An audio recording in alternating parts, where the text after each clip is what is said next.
en un siglo que es el siglo XVIII, ¿no es cierto? Pero las cosas acá comienzan a cambiarse, muchas gracias, comienzan a cambiarse a partir de cuándo comienzan a cambiarse las cosas. ¿Quién llegó? ¿Qué pasó? Colonialismo. ¿Se llega? Exacto. ¿Qué siglo? Muy bien. Entonces tenemos acá lo que era, ¿no? Lo que fue.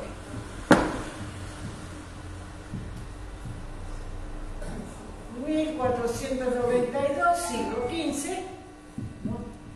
Éramos de una manera. Llega este 1492, el señor Pizarro aparece por acá, Colón aparece por acá, se mete por Centroamérica, ¿no es cierto? A eso hasta con mapitas les han hablado. Se mete por Centroamérica, comienzan los viajes de Colón y después va a venir, está el Pizarro, ya, que es en 1500, ya Pizarro, vamos a poner 1500, más o menos 1530, 32, por ahí 33, viene el tal Pizarro, llega, entra también por la parte de Centroamérica, va a llegar por Tumbes, ¿no es cierto?, que se llamaba Tumbebamba, y acuérdense la isla del Gallo, los 13 valientes vienen para acá, y los otros que no quieren se van para allá, y los de aquí seremos ricos. Viene Pizarro, se produce lo de Cajamarca, ¿no es cierto? Después vamos a ver si es cierto lo de Cajamarca o no, que produce lo de Cajamarca, matan a Atahualpa y comienza el cambio, ¿no? ¿Qué cambios son los que comienzan? Que es la sociedad que va a heredar Túpac Amaru, ¿no? O sea, Túpac Amaru va a heredar una sociedad que a él no le va a gustar, ¿no? Vamos a ver entonces qué cambia, ¿no? Ya, esto es una referencia nada más. Vamos a ver los cambios, ¿no? Muy bien. ¿Qué había? Cuando estaban los incas, a nivel social, habían dos capas sociales grandes, ¿no es cierto? Habían las panacas, hemos hablado de las panacas. Hemos dicho que las panacas venían a ser las casas reales. Entonces, las capas sociales eran, por un lado, las panacas, que venían a ser las élites, los nobles incásicos, y los ayllus, que venía a ser el pueblo. Así estábamos organizados, ¿no? Esto es lo que había antes que llegaran estos bichos, ¿no? Antes que llegara el Pizarro. Entonces, acá estaban las panacas y los incas, ¿no? Había panaca, había las familias incas, se moría un inca, se nombraba otro inca que formaba otra panaca. Y así habían varias panacas, ¿no? Y acá era el pueblo que estaba reunido en ayllu. Ayllu es la familia. Un ayllu, aquí vivían los Vilca, aquí los Mamani, aquí, no sé, los apellidos, los Cacas, etcétera, etcétera. O sea, cada ayllu era una familia extensa, que tenía un territorio, ¿no? Entonces, aquí, y cada ayllu estaba presidido, gobernado por un curaca, que es el más importante, y tenía su propia organización interna. Estábamos perfectamente organizados. Era entonces, estos señores tenían la tierra, no en propiedad, pero tenían la tierra en administración. Cuando uno de ustedes nacía y era varón, tenía un topo. Cuando una de nosotros nacía, por ser mujer, no pregunten por qué, le daban medio topo. Siempre el hombre tenía un topo y la mujer medio topo. Si el hombre tenía topo y medio, la mujer quería un topito. Me han explicado los antropólogos por qué, no me convence, pero bueno, hay una explicación que después la conversaré. La cosa es que estos años tenían tierra y tenían trabajo, ¿no es cierto? Esta sociedad se va a cambiar. Vamos a ver qué cambios ocurren. Panaca se le va a reconocer ya no como panaca, se le reconoce como nobleza incásica. Nobleza incásica.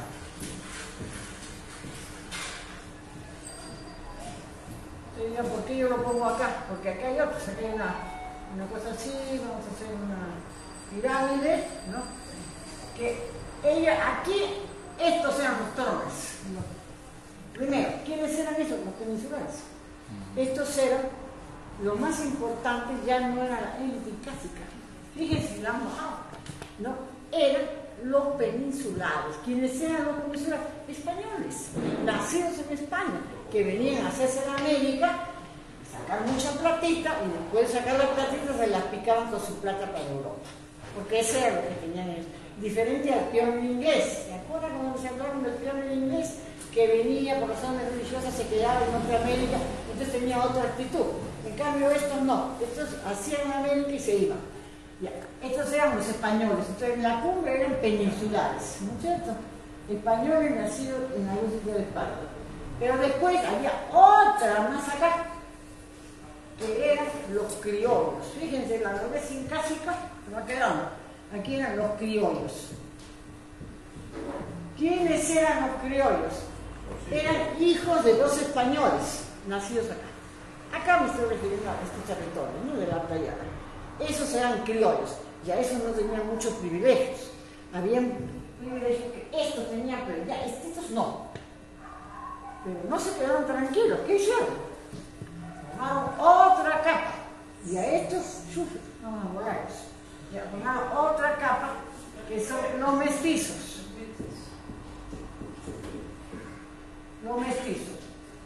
¿Quiénes eran los mestizos? Era el hijo de un español normalmente con una colla. Los españoles no se metían con mujeres del pueblo, ¿no? Ellos buscaban la nobleza incásica, ¿no? Fíjense que, ya saben, pues se han dicho varios que han venido, ¿no? Que Pizarro, ¿no? Se casó con Francisco, con la colla, ¿no? Y así que buscaban collas, ¿no? Pero a estos eran los hijos de la colla con el español. Recién aquí venía el pueblo. Pero aquí, un costadito, chiquito, estaba la nobleza incásica. Recién los cotizaban. ¿Ya? Fíjense, ¿a dónde los pasamos? Del primer lugar nos fuimos para el cuarto, los nobles. Pero el pueblo no, el pueblo estaba más abajo. Estaba aquí. Ya. El pueblo. Y dentro del pueblo, ¿quiénes había? Teníamos los artesanos, ¿no es cierto? Siempre hemos tenido artesanía, artesanos, ¿no? Trabajadores manuales que había en ese entonces, ¿no? Los artesanos a todos. Después venían lo que llamaban indios. Ya, eso era el pueblo, ¿no? Los indios, ¿no? Y después venían los esclavos. En teoría, la última categoría de esclavos. ¿Por qué en teoría? Porque el esclavo cuesta y entonces para ellos perder un esclavo es perder su plata. Que moría, pues a veces el negro en altura no funciona muy bien, ¿no? Pero no es racismo, es un problema de coagulación de sangre, ¿no? Eso me lo explicaron médicamente, ¿no? Entonces, y además si se moría perdía su plata, su inversión. Y tener muchos esclavos también era prestigio, ¿no? O sea, todo un asunto que tenía el esclavo, ¿no? Entonces, en teoría era acá, pero en la práctica estaba acá. Entonces, la última rueda del coche eran las poblaciones, ¿no? Entonces, de aquí, que eran los primeros, miren a dónde pasaron, y estos otros pasaron a ser la última rueda del coche. ¿Se dan cuenta cómo nos cambiaron la estructura? ¿No? ¿Cómo deshicieron lo que teníamos? Entonces, Tupac, en vez de encontrar esto, va a encontrar esta sociedad. ¿Lo van a recordar? ¿Está claro? ¿Alguna duda? Porque no nos vamos a entender a Tupac. Está clarito, ¿no? ¿A dónde nos situaron? ¿Cómo nos pusieron? ¿Y en qué lugar? Muy bien. Eso es una de las cosas que Tupac encuentra. No una sociedad que ahí le había contado, que Garcilaso había contado. Eso no lo veía nada de eso. Él veía esta situación. Eso era en una parte. Vamos a borrarlo para que recuerden un poquito, vamos a seguir acá.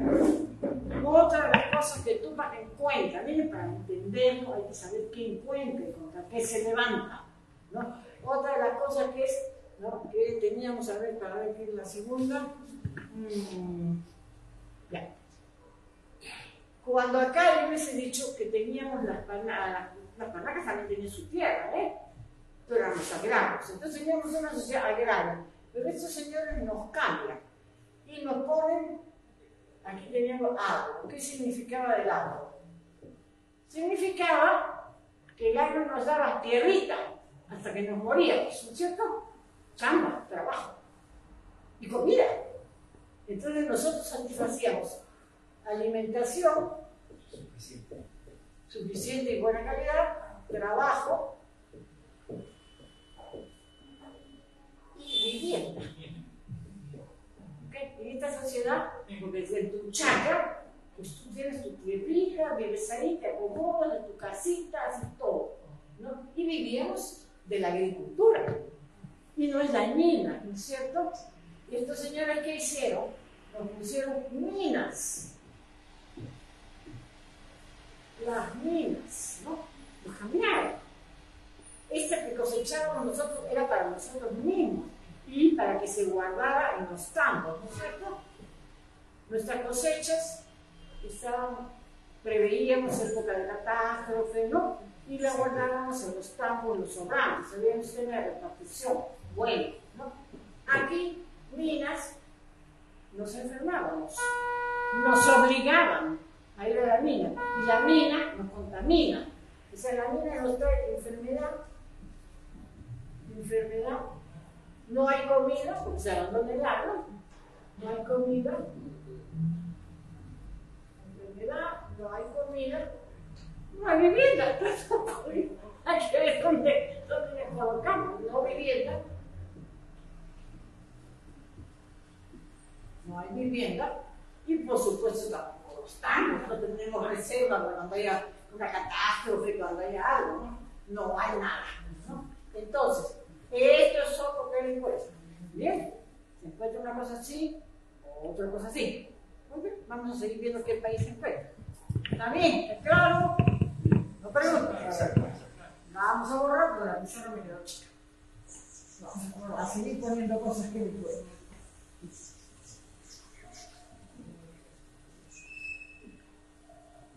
¿Qué más se encuentra aquí?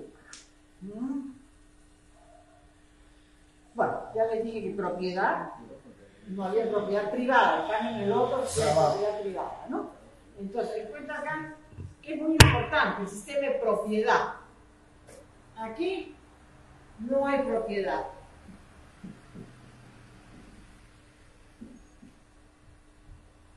Por lo tanto, hay usufructo y hay uso, ¿no?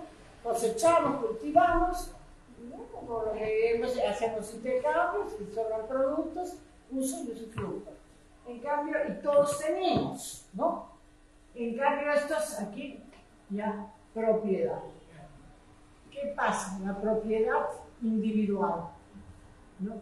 Propiedad, se apoderaron de nosotros, se apoderaron de nuestras cosas.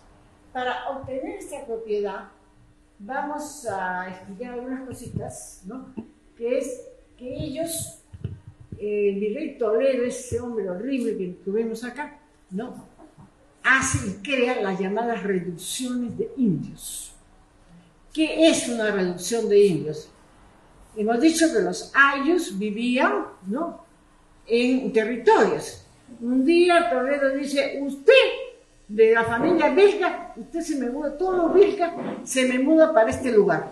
Pero es que yo no quiero mudarme, yo vivo acá. No. Usted se muda para acá y sale de acá y va a tal sitio. Y entonces comienzan a hacer las reducciones, guetos. Es decir, ustedes van a vivir acá los Vilca, acá los mamás, y dejen la tierra.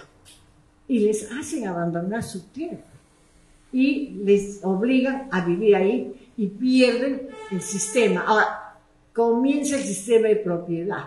¿Y quiénes son los propietarios? Las tierras. ¿Quién se las coge? Los curas, en primer lugar. Los curas, las iglesias, todo eso. Casi todos han sido construidos en sitios donde vivían los ayos, ¿no? Entonces son los curas, son los corregidores, ¿no? Son las autoridades españolas que se van agarrando las tierras. Ahí vienen las haciendas, ¿no? Y entonces, ¿qué encuentra Tupac? Gente pobre, sin tierra, sin plata, y gente hacendada, fuerte, con poder. Es otra de las cosas que él encuentra. Fíjense cómo va cambiando una sociedad a otra, ¿no? Entonces va a encontrar. Otra de las cosas, que a ver, esto lo hemos hablado, yo espero que lo puedan recordar, ¿no? Que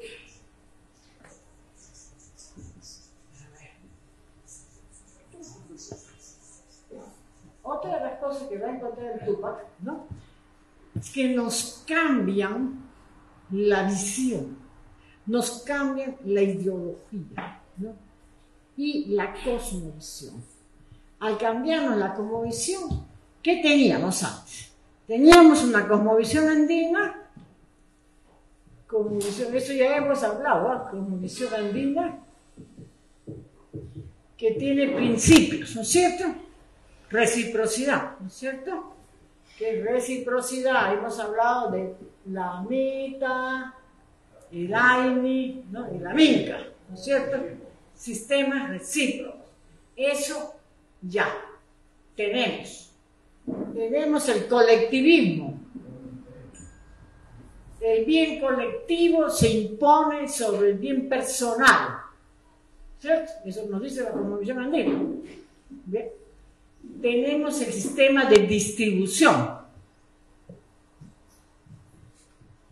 El sistema de distribución. ¿Qué significa eso? ¿Qué principio andino? Eso significa que a todos les tenemos que procurar lo necesario para una buena vida. Eso se llaman alimentos, eso se llaman vestuarios, ¿no es cierto? Los vestidos, se llaman las cosas, ¿no? Que hay que procurar para que tenga una buena calidad de vida. Ah, exacto. Entonces, esto que había, este Tupac, que sabía que había, no lo encuentra. ¿Qué encuentra Tupac? Lo contrario, ¿no? Una cosmovisión judeo-cristiana, ¿no es cierto? Con sus principios, judeo-cristianos. Y sus principios, ¿cuáles son? Individualismo, primero. Ya no son colectivistas, es individualismo, prima el individuo. ¿Ya? Individualismo. Fíjense que hasta hoy prima eso, ¿eh? El individualismo prima. Tú subes, no te importa tu vecino, nadie, tú chanca nomás y sube a como de bueno, eso que roban, ¿no? Chanca nomás, eso que matan nomás. Contra que consigas algo para ti, que te importa el resto, ¿no? Y entonces, esto es uno de lo que él va a encontrar. Esta sociedad se fue y esta comienza a surgir. No distribución, por supuesto. Todo se tiene que comprar. Y si no hay colque, no hay que hablar que hecho sabe, ¿cierto? El colque, la plata. Si no hay colque, mana cancha, no hay nada. Entonces, ya pues, no hay nada, no tenemos, él encuentra gente sin dinero, gente sin comida, gente sin vestuario, eso es lo que él va a encontrar, ¿no? Es decir, ante una sociedad que había cubierto las necesidades del ser humano, vamos a encontrar una sociedad que se basa en la cuestión judeo-cristiana. Por supuesto, aquí hay una palabrita que está de moda, ¿no? Solidaridad, que es lo que yo más encuentro ahora para hacer análisis. Mire usted, ¿solidaridad qué es? Yo soy bien buena y te voy a regalar papas, camotes, o te voy a regalar una plata mensual, ¿no? Porque soy bien buena, ¿no? Sí, claro, los programas sociales. El Estado que tiene que darnos el trabajo, no regalarnos. No somos miserables, somos gente digna. Nos deben dar trabajo. Y nosotros saber lo que hacemos con el trabajo. Saber en qué invertimos nuestro dinero y cómo lo hacemos. Pero no solidaridad. Porque solidaridad, te regalo, pero después no te cobro, pero después, oye, tiene que hacer esto, esto, esto y el otro. Entonces, la solidaridad, ¿no?, está obligándome a hacer cosas. Entonces, eso no es solidaridad. Eso es clientelismo político. O clientelismo evangélico. Porque las iglesias también lo hacen, ¿no? Entonces, yo te pongo, te doy, para después chaparte y que hagas lo que tú quieres, porque si no te quito. Entonces, esa es la sociedad que encuentra. Entonces, fíjense cómo los valores van, ¿no? Uno contra otro, ¿no? Entonces, esta es una sociedad que, por supuesto, a él no le gusta. Hay muchas cosas más que tal vez a la pregunta yo puedo ir escribiendo, ¿no? Pero estamos hablando de principios generales, ¿no? Entonces, él encuentra algo y dice, esto no funciona, de ninguna manera, ¿no?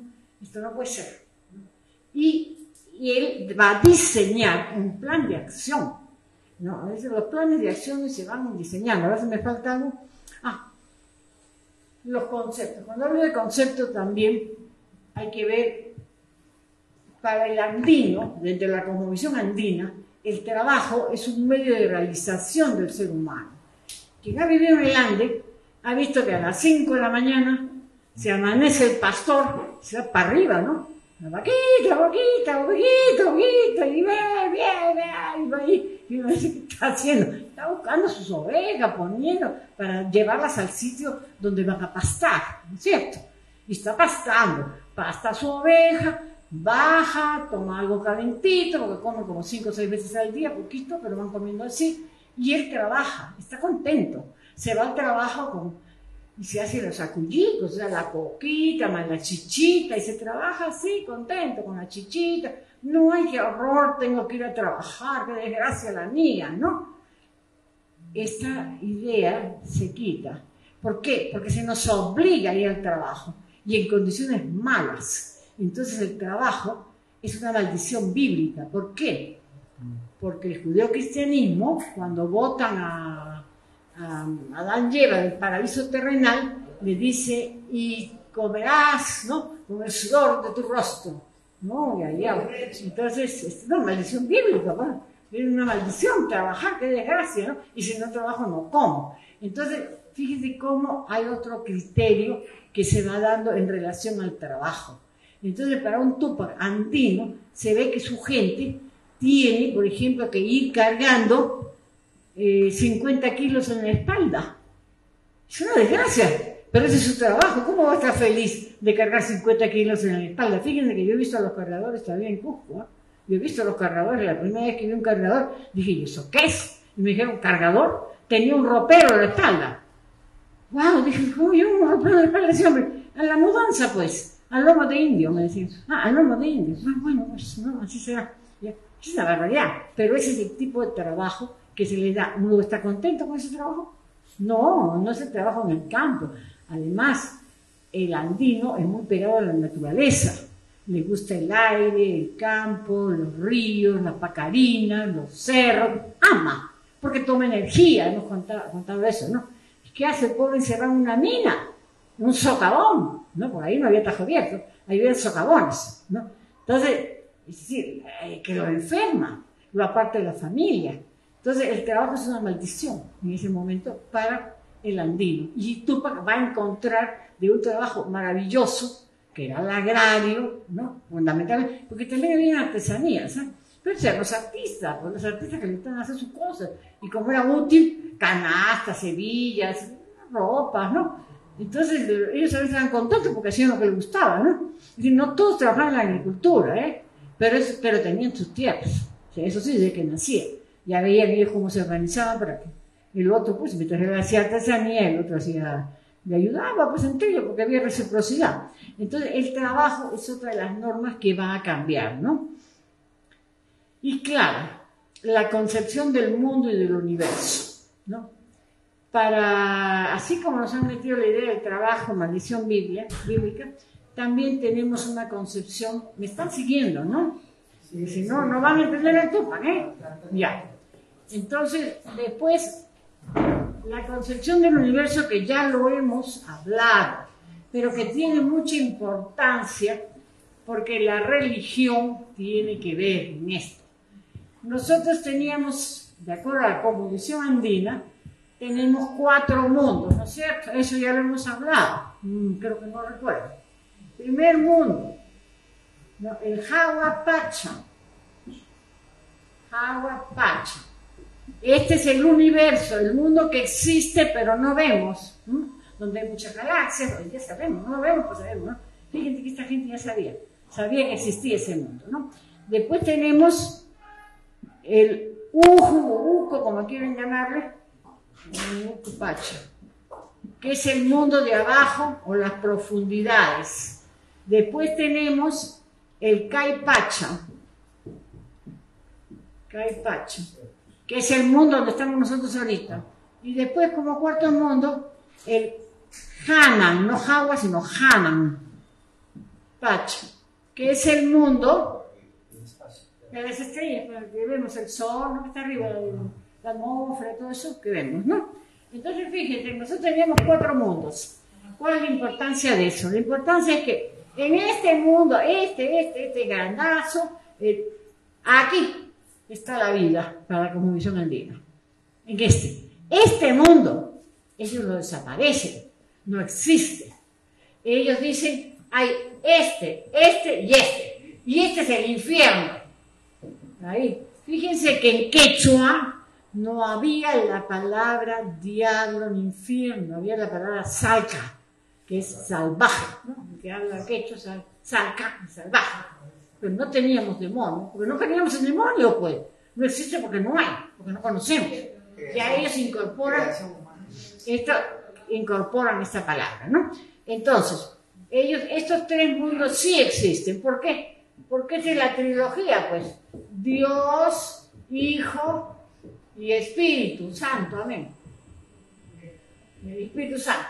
Esa es la trilogía que ellos ponen. Y ellos dicen que el hombre es a imagen y semejanza de Dios. Pero claro, ese hombre son ellos, no nosotros. ¿Se acuerdan que nosotros éramos homúnculos?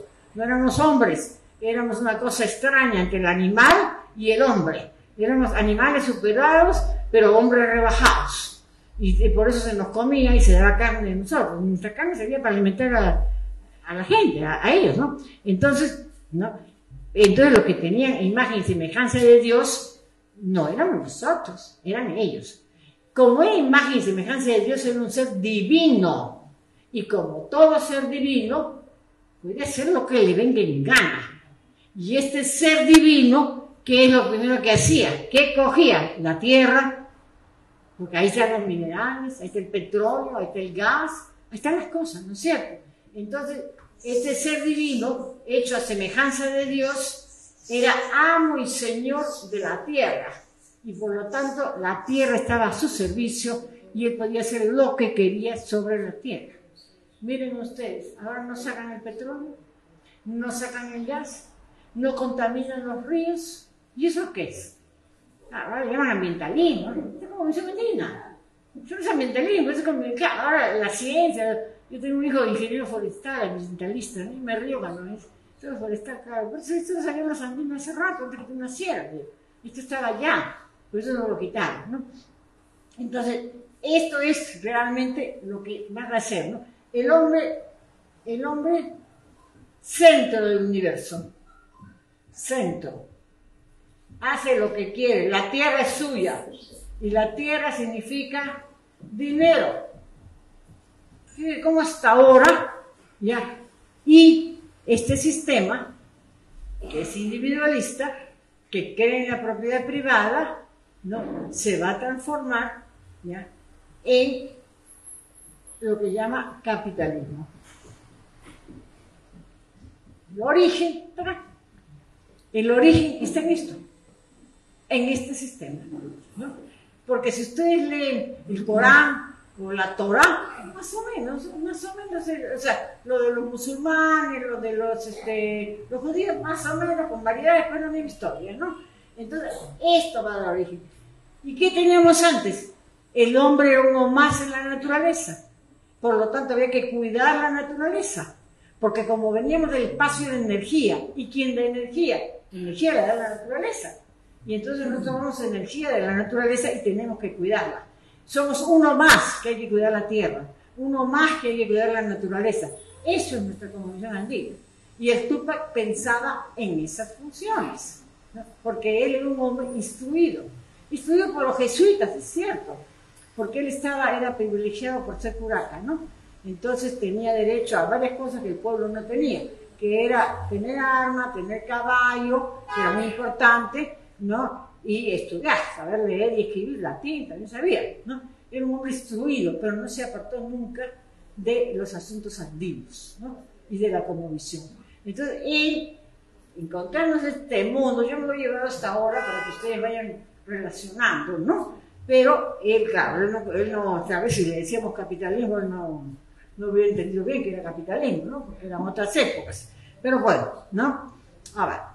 Entonces, ¿quién es? Pero es que estas cosas no vienen solas, vienen con los implementadores. ¿Y quiénes son? Los curas. ¿Quién implementa las cosas? Los curas. ¿Quién ha estado siempre tratando de proteger al poder? Los curas. Los curas siempre han tratado y se han servido al poder porque se han servido del poder. La riqueza de las iglesias la han hecho a partir del poder, ¿no? Entonces los curas implementaban su mecanismo para implementar, uno, la Inquisición. Tupac lo ha visto. La Inquisición era, bueno, tú dices que el mundo se mueve, Galileo Galilei, hereje a la hoguera, ¿no? Es decir, era una intolerancia a la ciencia, una intolerancia a la cultura, era una intolerancia a las humanidades. Te quemaban por cualquier cosa. Pero acá en Perú era difícil, los quemados fueron pocos. ¿Por qué? Porque la Inquisición se aplicaba para los evangelizados. Y la mayoría de nosotros no éramos evangelizados, unos cuantitos nomás. Los indios que llamaban no estábamos evangelizados. Entonces no caíamos entre el feo y la Inquisición. Ante todo eso, dicen, no, vamos a inventar otra historia. Hay un tal Cristóbal de Albornoz, ¿no? Que, cura por cierto, que inventa la extirpación de idolatrías. Mira, no son herejes, pero son idólatras, porque creen que el sol, la luna y las estrellas son dioses y los aman. Entonces son idólatras, y el idólatra se le quema, se le mete a la hoguera. Entonces fuimos quemados, Juan Chofen y Juan Cabelí, que es uno de los ejemplos, por esta historia, fuimos quemados por ellos, ¿no? Inventaron una nueva cosa, Cristóbal de Albornoz. Miren la iglesia como siempre ha trabajado. Otra de las formas con las cuales peleaba Tupac. ¿Por qué peleaba Tupac con los curas? Bueno, hubo unos cuantos curas que lo apoyaron, ¿no? Pero poquitos. ¿Por qué peleaban? Porque usaban los púlpitos de las iglesias como la televisión de ahora, por ejemplo, o como el TikTok de ahora, ¿no? El cura se paraba y hablaba en quechua, porque habían aprendido quechua, y le daban duro a Tupac, ¿no? Una campaña contra él. Y el hombre se cansó, ¿no? Entonces los púlpitos y los confesionarios, porque siempre como había el Dios malo, porque este Dios te castiga si te portas mal y te vas al infierno y te quedas en el infierno, y trabajaron a nivel de conciencia de la gente, entonces la gente se asustaba y se iba a confesar, pues, se iba a confesar. Y entonces le decía el cura, papá, fulano está haciendo, va a hacer su versión, el otro va a hacer no sé cuántos, y el cura, le sacaba la información, y después se iba a la autoridad militar y le oye, aquí Farfán de los Godos y el cacique de Pisa tomó eso, y eso fue cierto, están haciendo una revolución. Así que, ve lo que hace, por supuesto, Cuello con Farfán de los Godos, Cuello con todos los plateros y Cuello con Bernardo Tamboaxo, cacique de Pisa, delación de confesión, ¿no? Fíjate cómo usaba, ¿no? Cómo embaucaban a la gente para hacerle creer que un pecado levantarse contra la corona española o contra el rey de España, era pecado. Y la gente llegaba a creerlo, porque habían trabajado sobre nuestras mentalidades, lo hacen bien, saben trabajar bien. Entonces, y la gente se creía, pues eso, y delataba. Entonces la iglesia fue uno de los factores que él tuvo mucho rechazo, a pesar de que era bautizado y bautizó a sus hijos. El cura panameño, Sosa, bautizó a sus 3 hijos, ¿no? Sus 3 hijos eran bautizados. Y él se casó por religioso. Bueno, no había matrimonio civil en esa época más que religioso, ¿no? Pero se casó. Y todavía en Surimana me parece que hay una iglesia, yo he estado ahí, donde, sí, Surimanas, donde se celebró el matrimonio de Tupac con Micaela, ¿no? Si algún día van por ahí, entren para que miren, ¿no?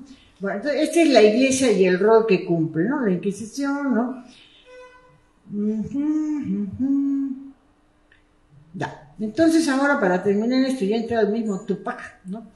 Ya, voy a hablar sobre lo último, era que apunté aquí. Estructura social, ya hemos dicho. Ya. Otra de las cosas que ya vamos a entrar en Tupac, pero que van a ver, hemos dicho que el trabajo era un placer, pero se vuelve un trabajo horrible, que es la mita. En la reciprocidad andina hemos hablado que una de las formas es la mita, ¿no? Pero ese famoso virrey Toledo llega y estos tienen un sistema, mita, muy bien, vamos a llamarle mita al trabajo forzado, y llama mita al trabajo forzado, esclavista y obligatorio, ¿no? Entonces Tupac ve la mita, que es otro concepto de trabajo, no el de la reciprocidad andina, es otro concepto que ellos usan, ¿ya? Que es a nivel textil, que son los obrajes, ¿ya? Esto se llama obraje. Los obrajes son las fábricas, ¿no? Obrajes, y las más chiquitas se llaman obrajillos, ¿no? A nivel minero, textil minero, que son las minas, ¿no? Y a nivel agrario, que son las estancias o haciendas, ¿no? O sea, tenemos, y a nivel personal, porque había una mitad personal, ¿no? Es decir, uno tenía que ir a servirlos a los señores, ¿no? Personal. Muy bien. Este virrey Toledo dice que veamos la mitad. Pero ¿en qué se basa Toledo? Fíjense que este hombre es muy civilino. Él dice, hay leyes de Indias. Que había leyes de Indias, después vamos a hablar sobre eso. Vamos a aplicarlas. La ley de Indias dice que se le debe pagar. Ya pues, vamos a pagar. Pero por decirles, le pagan 20 y en comida gasta 30. Entonces no va a poder salir nunca de la mina. Porque debe. El pobre desgraciado debe. ¿No? Siempre va a deber. Entonces no va a salir. Solo sale muerto o muy enfermo, ¿no? Las leyes de Indias dicen que no se debe obligar a la gente a salir de su sitio. Ellos los sacaban de su zona. Ya esas reducciones los agarraban. Hasta el 70% de la población de la reducción podía ir a trabajar a la mina. Más del 70 no, dejaban un 30, ¿no? Pero hasta el 70. Y se les hacía caminar 200, 300 kilómetros. Caminaban. Por supuesto, morían muchos. Imagínense las alturas por los cerros, sin comida, el cansancio, el agotamiento, todo iba, y llegaban a la mina ya pues mal, y morían en las minas. Entonces, este virrey era muy civilino, sí hay que pagarles, sí hay que considerar, pero lo hacía de tal manera que era imposible. Entonces Túpac dice, esto no puede seguir, la gente no puede estar muriéndose en las minas, no puede estar muriéndose en las fábricas. La bayeta, que es la tela, que sirve para traje, que sirve para sombrero, que sirve para varias cosas, ¿no? Las telas. Esa bayeta se fabricaba en los obrajes y obrajillos. Y ahí la gente estaba amarrada al telar, amarrada, no podía salir. Tenía que cumplir con una obra diaria, y no cumplía, pues, porque no comía, porque tenía miles de problemas encerrados, ¿no? Vivían también hasta que morían. Y en la mitad agraria, donde, digamos, mi tía necesita a una chica, un muchacho. Ah, tú eres de acá del campo, ya te vas, yo vivo en Cusco. Ah, no, pues tú te vas a Huancayo. Pero él no quería Huancayo, pero lo llevaban a Huancayo. Y yo nunca más volvía, ¿no? Entonces, se llevaba a la gente de un sitio a otro, no se les pagaba, se violaba a las mujeres, también, ¿cierto? Había una violación sistemática. Eso hasta el siglo XX ha habido bien fuerte en las haciendas, ¿no? Bien fuerte, ¿no? Se obligaba a las chicas que llamaban mitanis, no sé, en otros sitios en Cusco le decían mitanis, se obligaba a estas muchachas a ir a trabajar para el patrón, ¿no? Pero ahí las quedamos, ¿no? Y después las botaban, ¿no? Entonces era una cosa espantosa.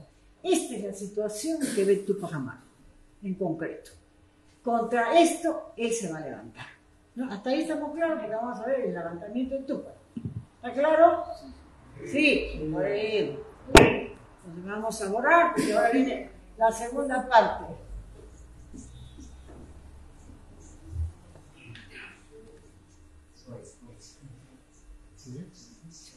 Ya, la segunda parte es cuando Túpac, según los libros, después voy a dar una bibliografía para el que quiere seguir, ¿no? Según los libros, Túpac tiene una acción, ¿no? Ya, hemos dicho que Túpac, no hemos dicho, pero Túpac es un guerrillero. El arriero es el que tiene muchas mulas. Es como si ahora tuviera camiones, más o menos. El propietario, no el camionero, el chofer, no, el propietario. Túpac tenía, pues, ser un arriero, un hombre de fortuna, no era un hombre pobre, ¿no? Además, vuelvo a repetir, era una élite social, venida a más a menos, pero todavía era una élite social, ¿no? Y con ciertos privilegios, ¿no? Entonces, él utiliza el sistema de arrieraje, según en el juicio que le hacen, un juicio sumarísimo, el visitador Areche lo acusa de que hacía 5 años él estaba preparando la revolución. Hay otros que le dicen hace 10 años, 10 o 5, pero él estaba preparando la revolución. Pero él decide decir, bueno, primera acción, voy a venir a Lima.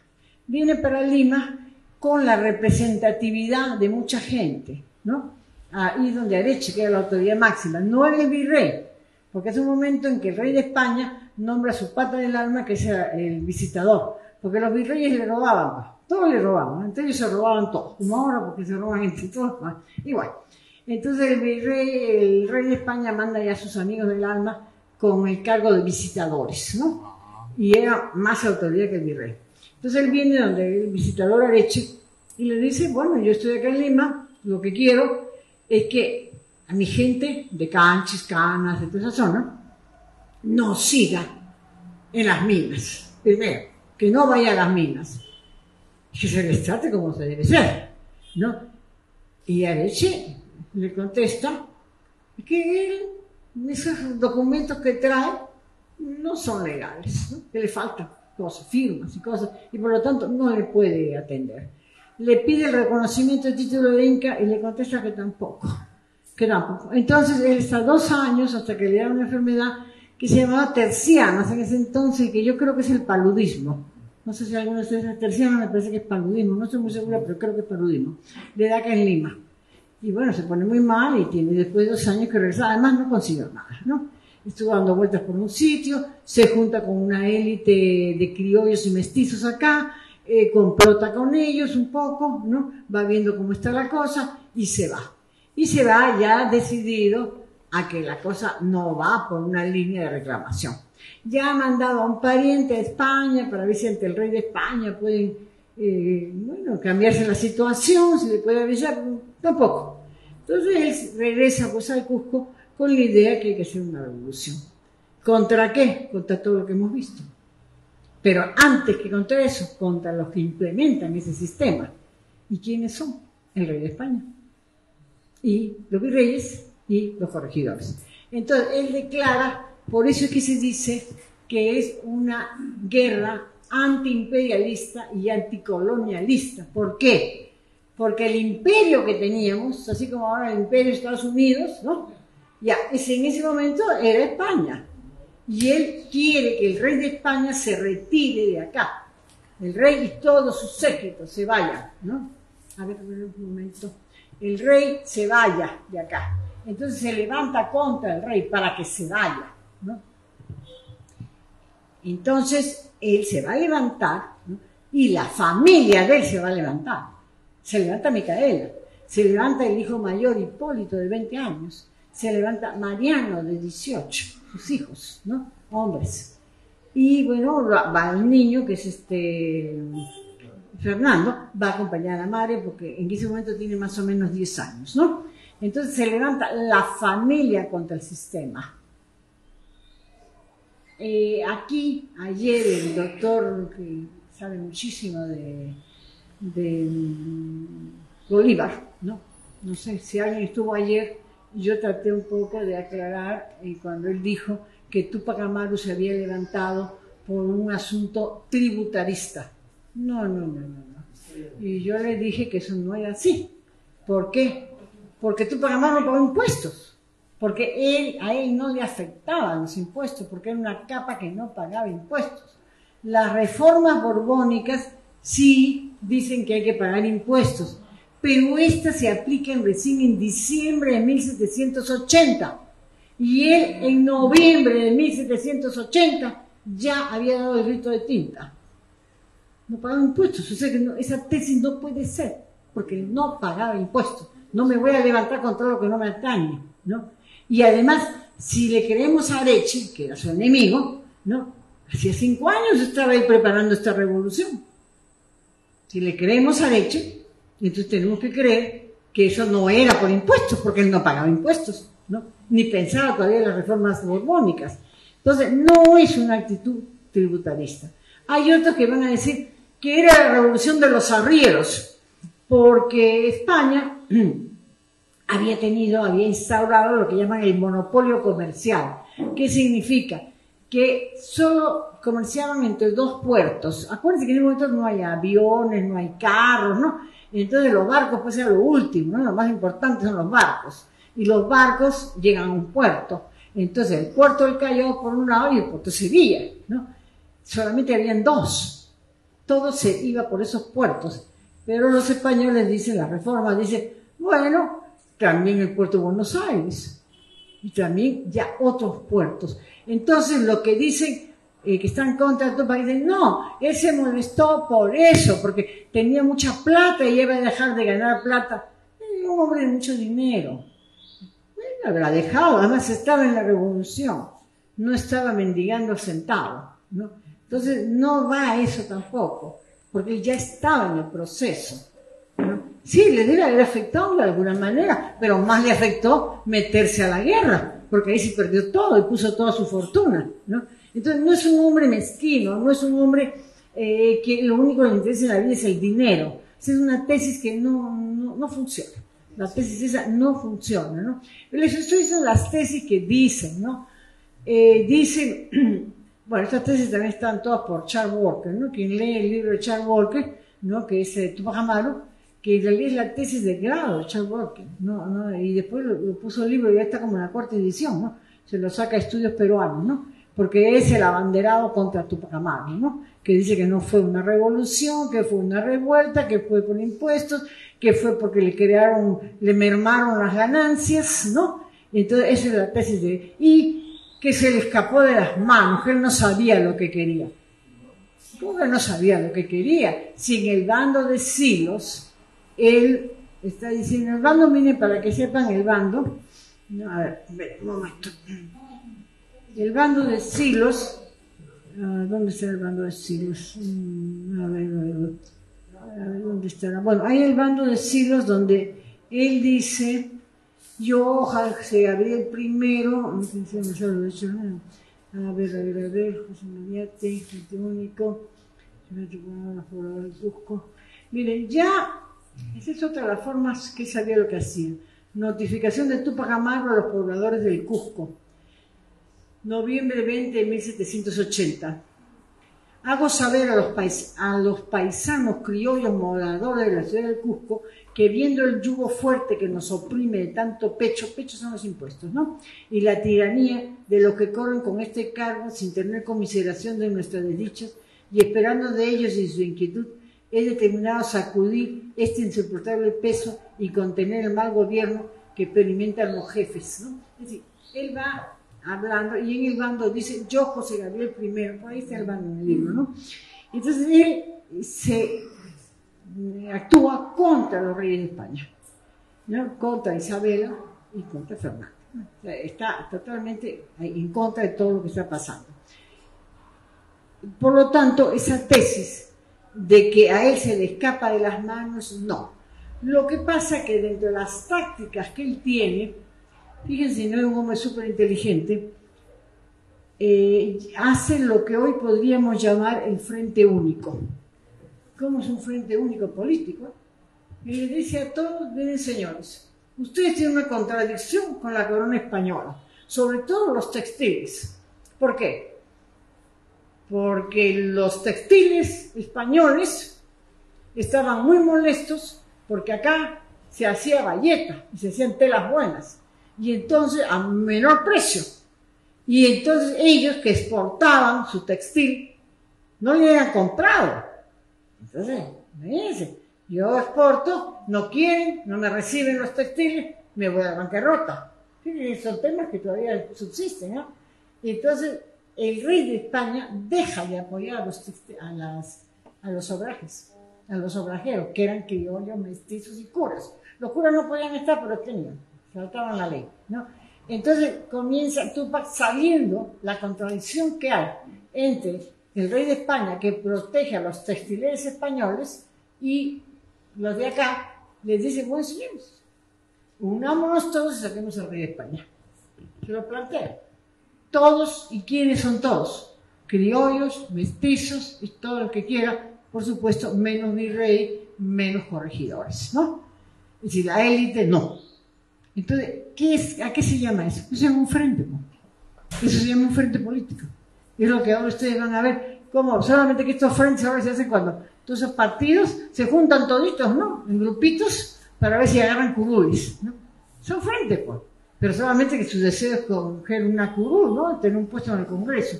Y después se pelean, pues, cuando ya consiguen el Congreso, pasan las elecciones, por eso se deshacen los frentes. Por eso se dividen todos los congresistas y cada vez hay más grupetes en el Congreso. Porque hay un frente político, y este ya lo está haciendo en su época. En su época ya lo hace, ¿no? Entonces convoca. ¿Qué pasa?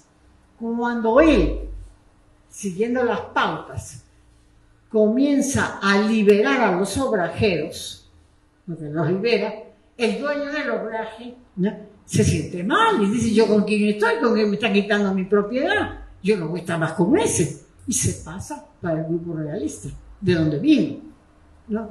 Entonces, esto Charles Walker le llama, se le fue de las manos. No se le fue de las manos. El hombre sabía y en un primer momento los usó, buenas cuentas, para poder tomar territorios, porque tenían territorios liberados, ¿no? Micaela era una de las que conducía los territorios liberados, ¿no?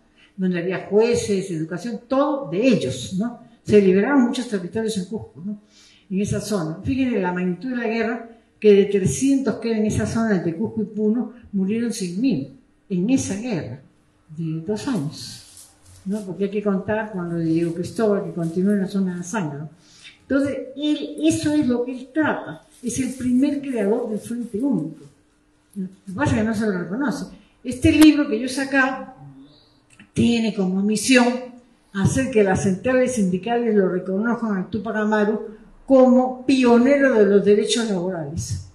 Porque hay una carta de Túpac Amaru al rey de España donde les dice que no se puede, después que habla con Arechi, acá en Lima, no se queda tranquilo, manda una carta de todas maneras, donde le dice al rey de España que si él quiere seguir teniendo los minerales y cobrar el quinto real que cobra, que es el impuesto, ¿no?, pues tiene que proteger a la gente. Y además que lo que pide es que cumplan las leyes de Indias, donde las leyes de Indias dicen que tienen que trabajar una cantidad de horas, que tienen derecho a descanso, que tienen derecho a la salud. Sí, las leyes lo protegían, pero las leyes no se aplicaban acá. Entonces, una de sus movidas es esa, que se apliquen las leyes de India. Por eso yo he considerado y estoy tratando de que ojalá la CGTP, como no encuentro otra central que pueda hacer eso, ¿no?, reconozca pues a nuestro Túpac como pionero de los derechos laborales, porque él fue, antes que los héroes de Chicago y toda esa gente, ¿no? Entonces hay que reconocer lo que tenemos, ¿no?, porque es muy importante eso, ¿no? Entonces, eso, el frente igual con las mujeres, el pionero de los derechos de las mujeres es el Túpac. ¿Por qué?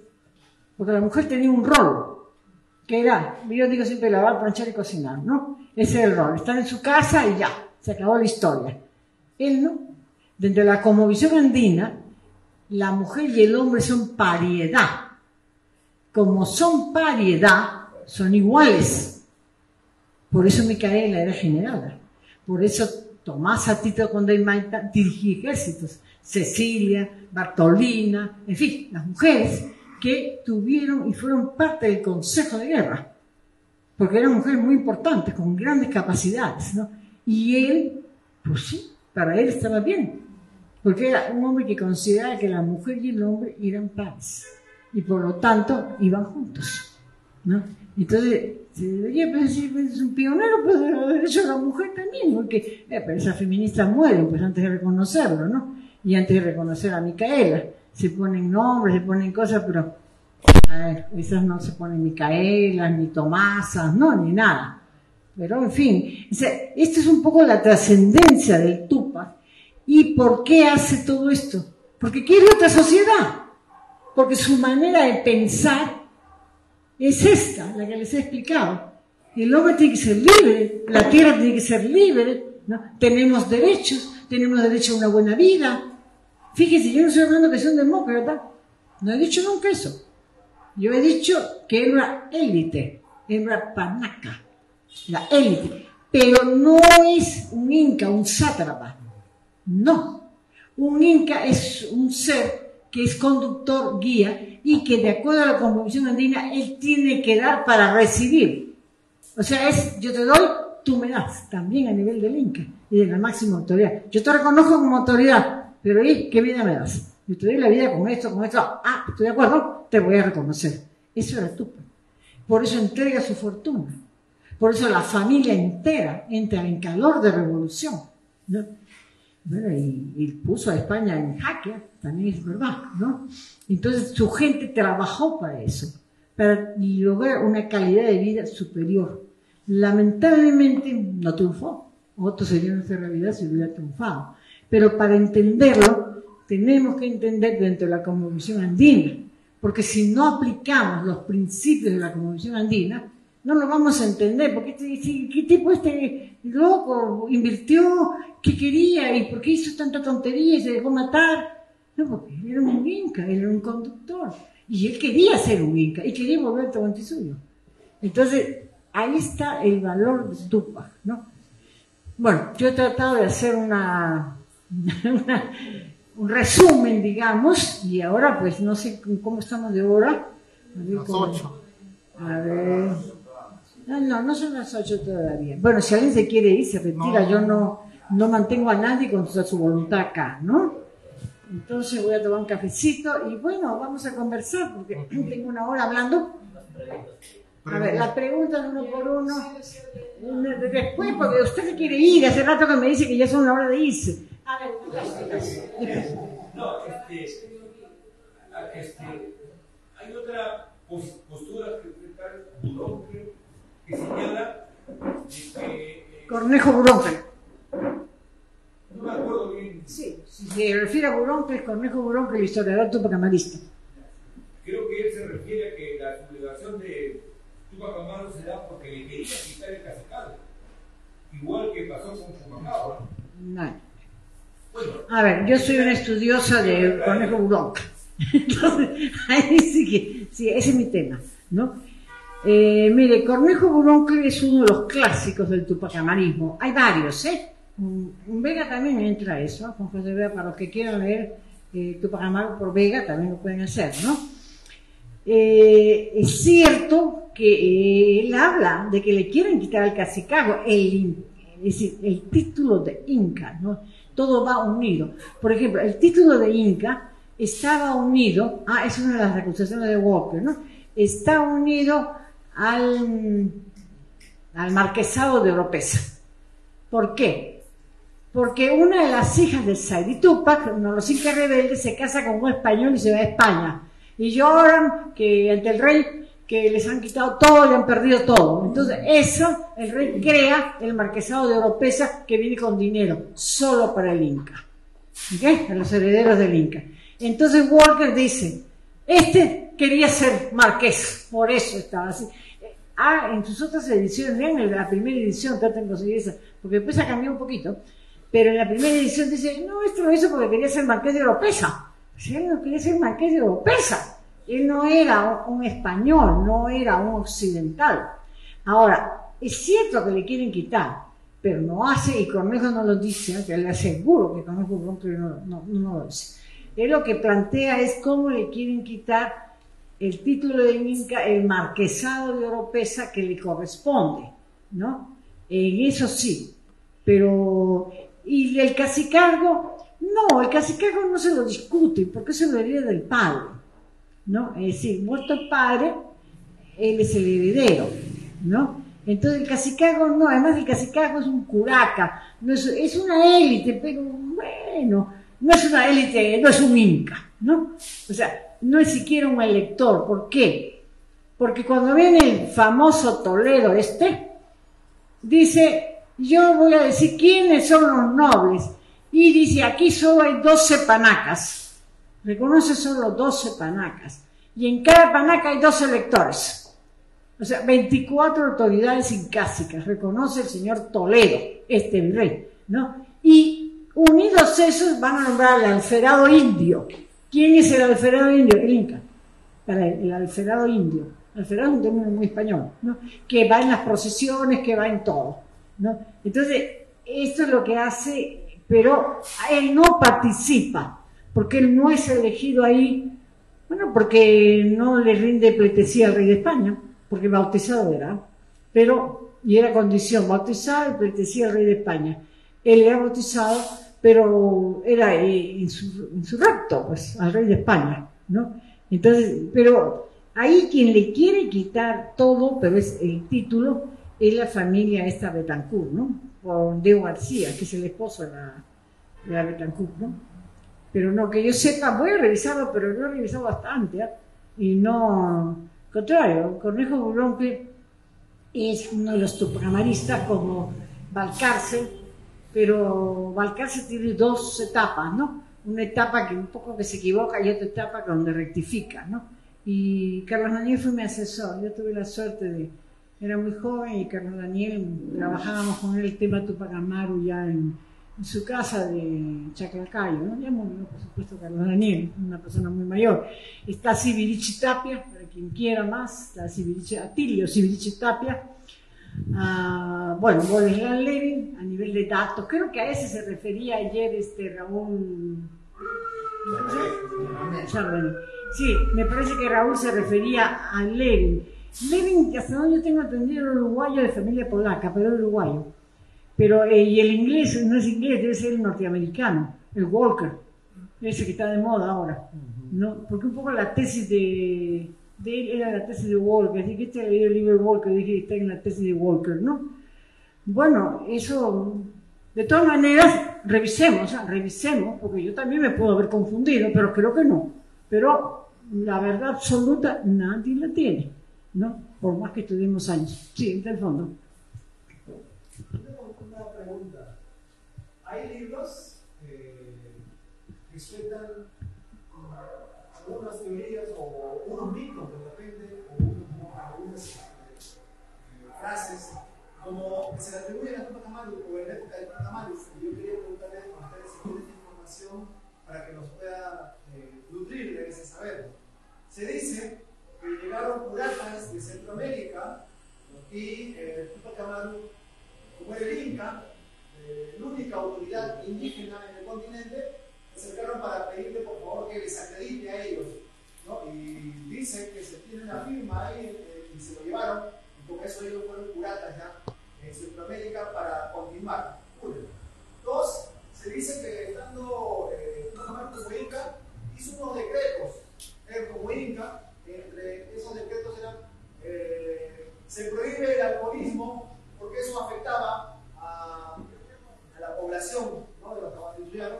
Una, le prohíbe el alcoholismo. Y dos, también dice que dijo que no se podía consumir demasiadas hojas de coca, solamente en temas rituales nada más, o en temas de trabajo, ¿no?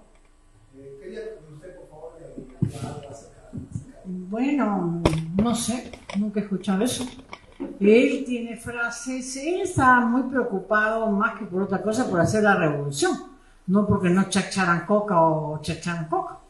Es una costumbre, chachar coca, y yo imagino que consultaba la coca, que chachaba coca, porque se chacha, y no creo que dentro de la manera de ser, que no consumas tanto, eso es más occidental, ¿no? Que la coca hace daño, que no sé qué, allá en la sierra uno chacha nomás. Y si estás a 4.000 metros de altura una noche de frío, a ver si no vas a chachar. Tienes que chachar porque no te congelas, como pingüino, ¿no? Entonces hay que chachar, yo he chachado coca y echado alcohol de 40 grados también. Porque ¿qué hacíamos a 4.500 metros de altura en la noche filmando? Congelamos como pingüino, pues. Y la única forma de calentarnos era echar nomás la coca, ¿no? Calienta, bien rico, ¿no? Entonces, hay cierto, pues, es una realidad, ¿no? Yo no creo que mi esposo, yo con mi esposo siempre trabajamos juntos, ¿no? Y chachar, todo el equipo, 30 personas, todos chachando una noche, nos moríamos de frío, ¿no? Entonces, yo no creo eso, no creo esas frases. Él tenía territorios liberados. Él, si bien es cierto, había iniciado la revolución continental, porque eso es verdad, eso está aprobado, Ecuador, Colombia, parte de Argentina, está aprobado, ¿no? Que él en su arrieraje iba, pues, y lo esperaban, ¿no? Lo esperaban, porque en el juicio había gente que decía que estaban esperando y no venía, porque se habían muerto, la gente no sabía que se había muerto. Diego Cristóbal, que es el sobrino que continúa la revolución, inicialmente dice que va en nombre de José Gabriel. Claro que se había muerto, ya sabía, pero para que la gente pues lo entendiera y lo siguiera. Y aquí voy a decir algo, a ver, que no lo dije antes, pero tal vez sirva. La frase de Tupac Amaru, volveré y seremos millones, no es Tupac Amaru, eso es Katari, Tupac Katari. La frase de Tupac Amaru es una, a mí me parece más interesante. Es: aquí no hay más que dos culpables, tú por oprimir a mi pueblo y yo por tratar de libertarlo. Pero como esa frase es tan fuerte, la han cambiado. No, volveré a 100 millones, no, ese es Katari. Ahora, Katari no era una élite, Katari no era una panaca, era Julián Apaza, ¿no? No le estoy quitando su condición, pero Apaza era, unos dicen un monaguillo, ayudante cura, ¿no? Otros dicen, en Ayoayo, ¿no? De ahí. Otros dicen que era un agricultor. Pero Katari se llama Tupac Katari por uniendo dos cosas. Julián Apaza, el nombre de verdad. Por Tupac Amaru y por Tomás Katari, los curacas de Chayanta, ¿no? En la parte de Bolivia, que también lucharon.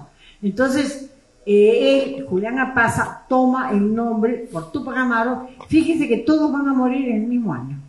En enero muere Katari. En mayo muere el Tupac. Y en diciembre muere el Julián Apaza, Tupac Katari, ¿no?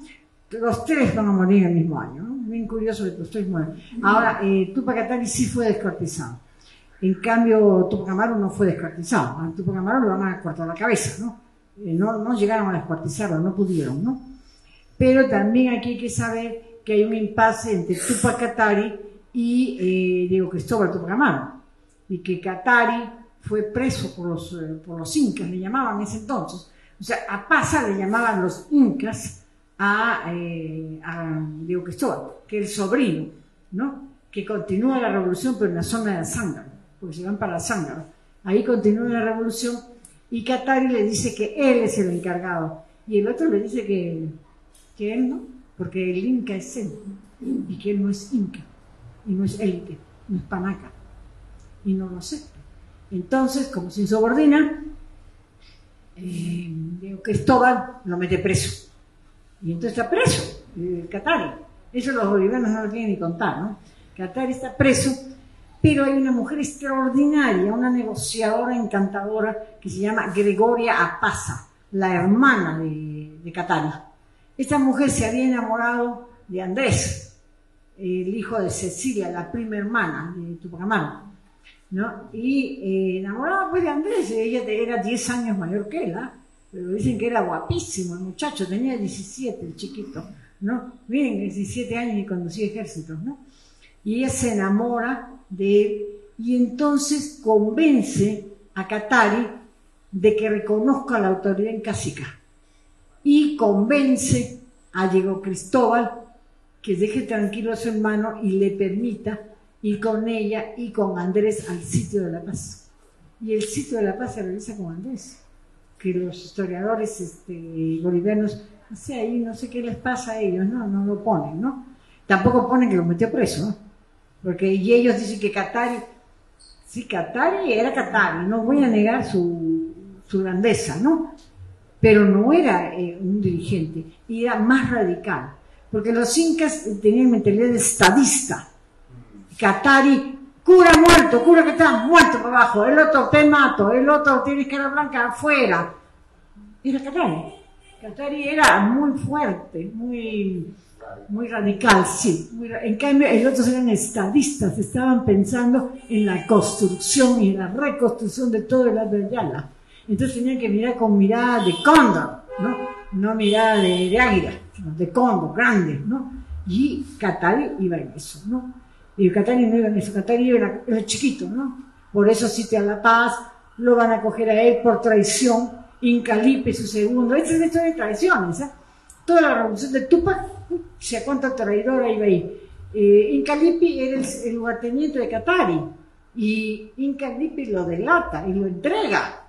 Lo van a sacar con 4 caballos. Y otro de ahí muy importante es ¿cómo se llama?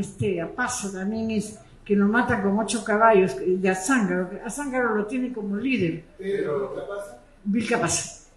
Ya, Pedro Vilcapasa era otro, ese sí era medio noble, ¿no? Entonces, pero a todos los van traicionando, sus amigos, sus segundos lo traicionan, ¿no? Esa es una desgracia, pero así es, ¿no? Al Túpac lo entrega ¿quién? Uno de sus cogollos, ¿no? Santa Cruz. Uno de ellos, de los que dirigía con él, ¿no? A Micaela, su compadre, ¿no? Sí, todos son criollos, mestizos, todos son una mezcla. Se entregan unos a otros porque los españoles coimeaban. Si tienen tiempo, lean el libro de Quirós, muy bueno, sobre la corrupción. Muy bueno, hay que leer a Quirós, ¿no? Él ilustra cómo era toda la corrupción, ¿no? Bueno, ¿alguien más quiere? A ver, acá. Muchas gracias por la presentación. Usted ha indicado en un momento el carácter de la revolución de Túpac Amaru como antiimperialista, anticolonialista. A lo que había que agregar el carácter también antiesclavista, ¿verdad? Y antifeudal, que lo constituye como un fenómeno único, que incluso ni siquiera George Washington ni Napoleón se atrevieron en la Revolución Francesa y en la Revolución Norteamericana a llegar hasta ese punto, ¿no? Y en segundo lugar quería retomar lo que usted señaló acerca de la posibilidad de que las CGTP o las centrales sindicales reconozcan a Túpac Amaru y su vinculación con respecto a los derechos de los trabajadores. Hoy en día las redes sociales se caracterizan justamente porque tienen mucha gente que apoya causas, ¿no? Y esta podría ser una causa que podríamos promover, podríamos impulsar, tomando lo que usted está señalando, tomándole la palabra y desarrollar una fuerte campaña por redes sociales. Hay muchas personas que tal vez no siguen partidos políticos, ideología, pero lo que sí siguen mucho son causas que de alguna u otra forma los peruanos nos identifican. Y esta podría ser una causa, ¿no? Podríamos tomar lo que usted está señalando y hacerla nuestra. Encantada, mire, que hagan esto, el que quiera, libre está, porque Túpac Amaru no es propiedad mía, el Túpac Amaru es de todos. Y esto es una reivindicación, porque también es importante que una central obrera se identifique como inca, ¿no? Es muy importante eso, ¿no? Que no todos son, pero los obreros también son gente de Huánuco, de Pasco, de la sierra, son andinos. Lo que pasa es que acá han sesgado eso. Los andinos para el baile, ¿no? Para el bailecito, el folclore. No, somos andinos, todos nosotros, ¿no? Y en cuanto a ese antiesclavista, por cierto, sí, fue el primer libertador de esclavos, ¿no? Pero él liberta a los esclavos de español, y eso está en Juan José Vega, ¿no? Alguien me habla de Juan José Vega, léalo ahí. Liberta a los esclavos de español que entren a servir en sus territorios. O sea, cuando pide a todos, cuando hace ese llamado frente, que yo llamo el frente político, un frente único que hace, que funciona un momento, después ya no, ahí es que liberta a los esclavos de español, que entren a sus territorios, a sus huestes, ¿no? Quien da la liberación de todos los esclavos, entren o no entren, es Diego Cristóbal, posteriormente, ¿no? O sea, meses después, todo muy rápido, ¿no? Meses después, Diego Cristóbal va a dar la liberación de todos los esclavos, entren o no entren. Y hay esclavos que se unen.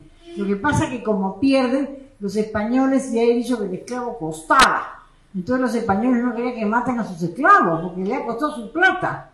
Entonces dice que los esclavos no son pensantes. Y que pobrecito, pues, son como animalitos, ellos hacen caso, los han amenazado, se han asustado y pues ellos bajan la cabeza porque así son ellos, ¿no? Pero que les devuelvan a sus esclavos. Entonces los devuelven, ¿no? No los matan a los esclavos, se los vuelven a devolver, ¿no? No sé, otra pregunta. Profesora, se habla, bueno, de hecho el título de la clase de hoy es las reformas borbónicas. Quisiera que nos explique más qué son o quiénes fueron los Borbones, cuáles fueron estas reformas que supuestamente tienen que ver con Túpac Amaru y con la revolución que se construyó, ¿no? Gracias, porque la verdad me entusiasmé con el Túpac que me olvidé de las reformas. Está muy bien que me haya recordado. A ver, hemos dicho que hay casas reales, ¿no es cierto? Acá tenemos panacas, ¿no es cierto? Ya sabemos, de los incas. Pero en Europa tienen las casas reales, ¿no es cierto? Europa era gobernada por diferentes clases reales. Esto lo he explicado ya, me parece que Germán, cuando vino, explicó un tanto esto y a mí más explicó, no me acuerdo quién fue el otro. Pero vamos a ver, ya alguien me sabe hablar sobre esto, ¿no? No me recuerdo de quién fue. Uy, ¿cuál es que se habla? Aquí.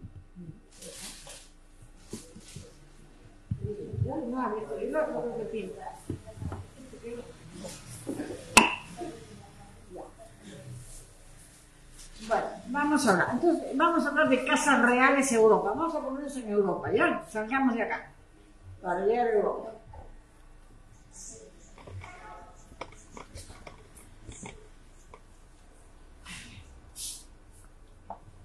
Entonces estamos en Europa. En esta época que se van a dar las reformas, el imperio era España. Pero no era el único. Él entraba en competencia, y como ahora, pues están los Estados Unidos con todas las transnacionales y están los chinos, ¿no? Están peleándose, ¿no? ¿Quién gobierna el mundo? O los dos gobiernan el mundo. Nosotros somos el platea, ¿no? Pero aquí también había España y aquí el máximo era Inglaterra. También estaba Francia en la competencia. Francia, ¿no? Estos eran fundamentalmente en esta época, porque también estaban los holandeses, pero y también estaban los portugueses, ¿no? Pero vamos a hablar de estos tres, que es lo que nos interesa, ¿no? Entonces, España, antes había estado la casa de Habsburgo. Esta es una casa real, los Habsburgo. Pero estos van a caer, ¿ya? Porque se peleaban. Además, ellos se formaban por matrimonio. Se casaba el de aquí con la de allá y entonces anexaban territorios y formaban casa real. También era forma. Pero los Habsburgo están de caída y van a subir los Borbones para gobernar España, ¿no? Esto es con Carlos III. Carlos III sí creo que es. Carlos II o III. Creo que segundo. Creo que segundo. No estoy segura que es segundo. ¿Ya? Entonces, y estos son Borbones. Es una familia. Una familia que se ha unido por lazos de parentesco, por lazos matrimoniales, ¿no?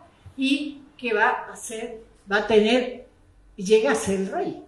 Dentro de la familia va a salir el rey, la reina, las princesas y todos los herederos, ¿no?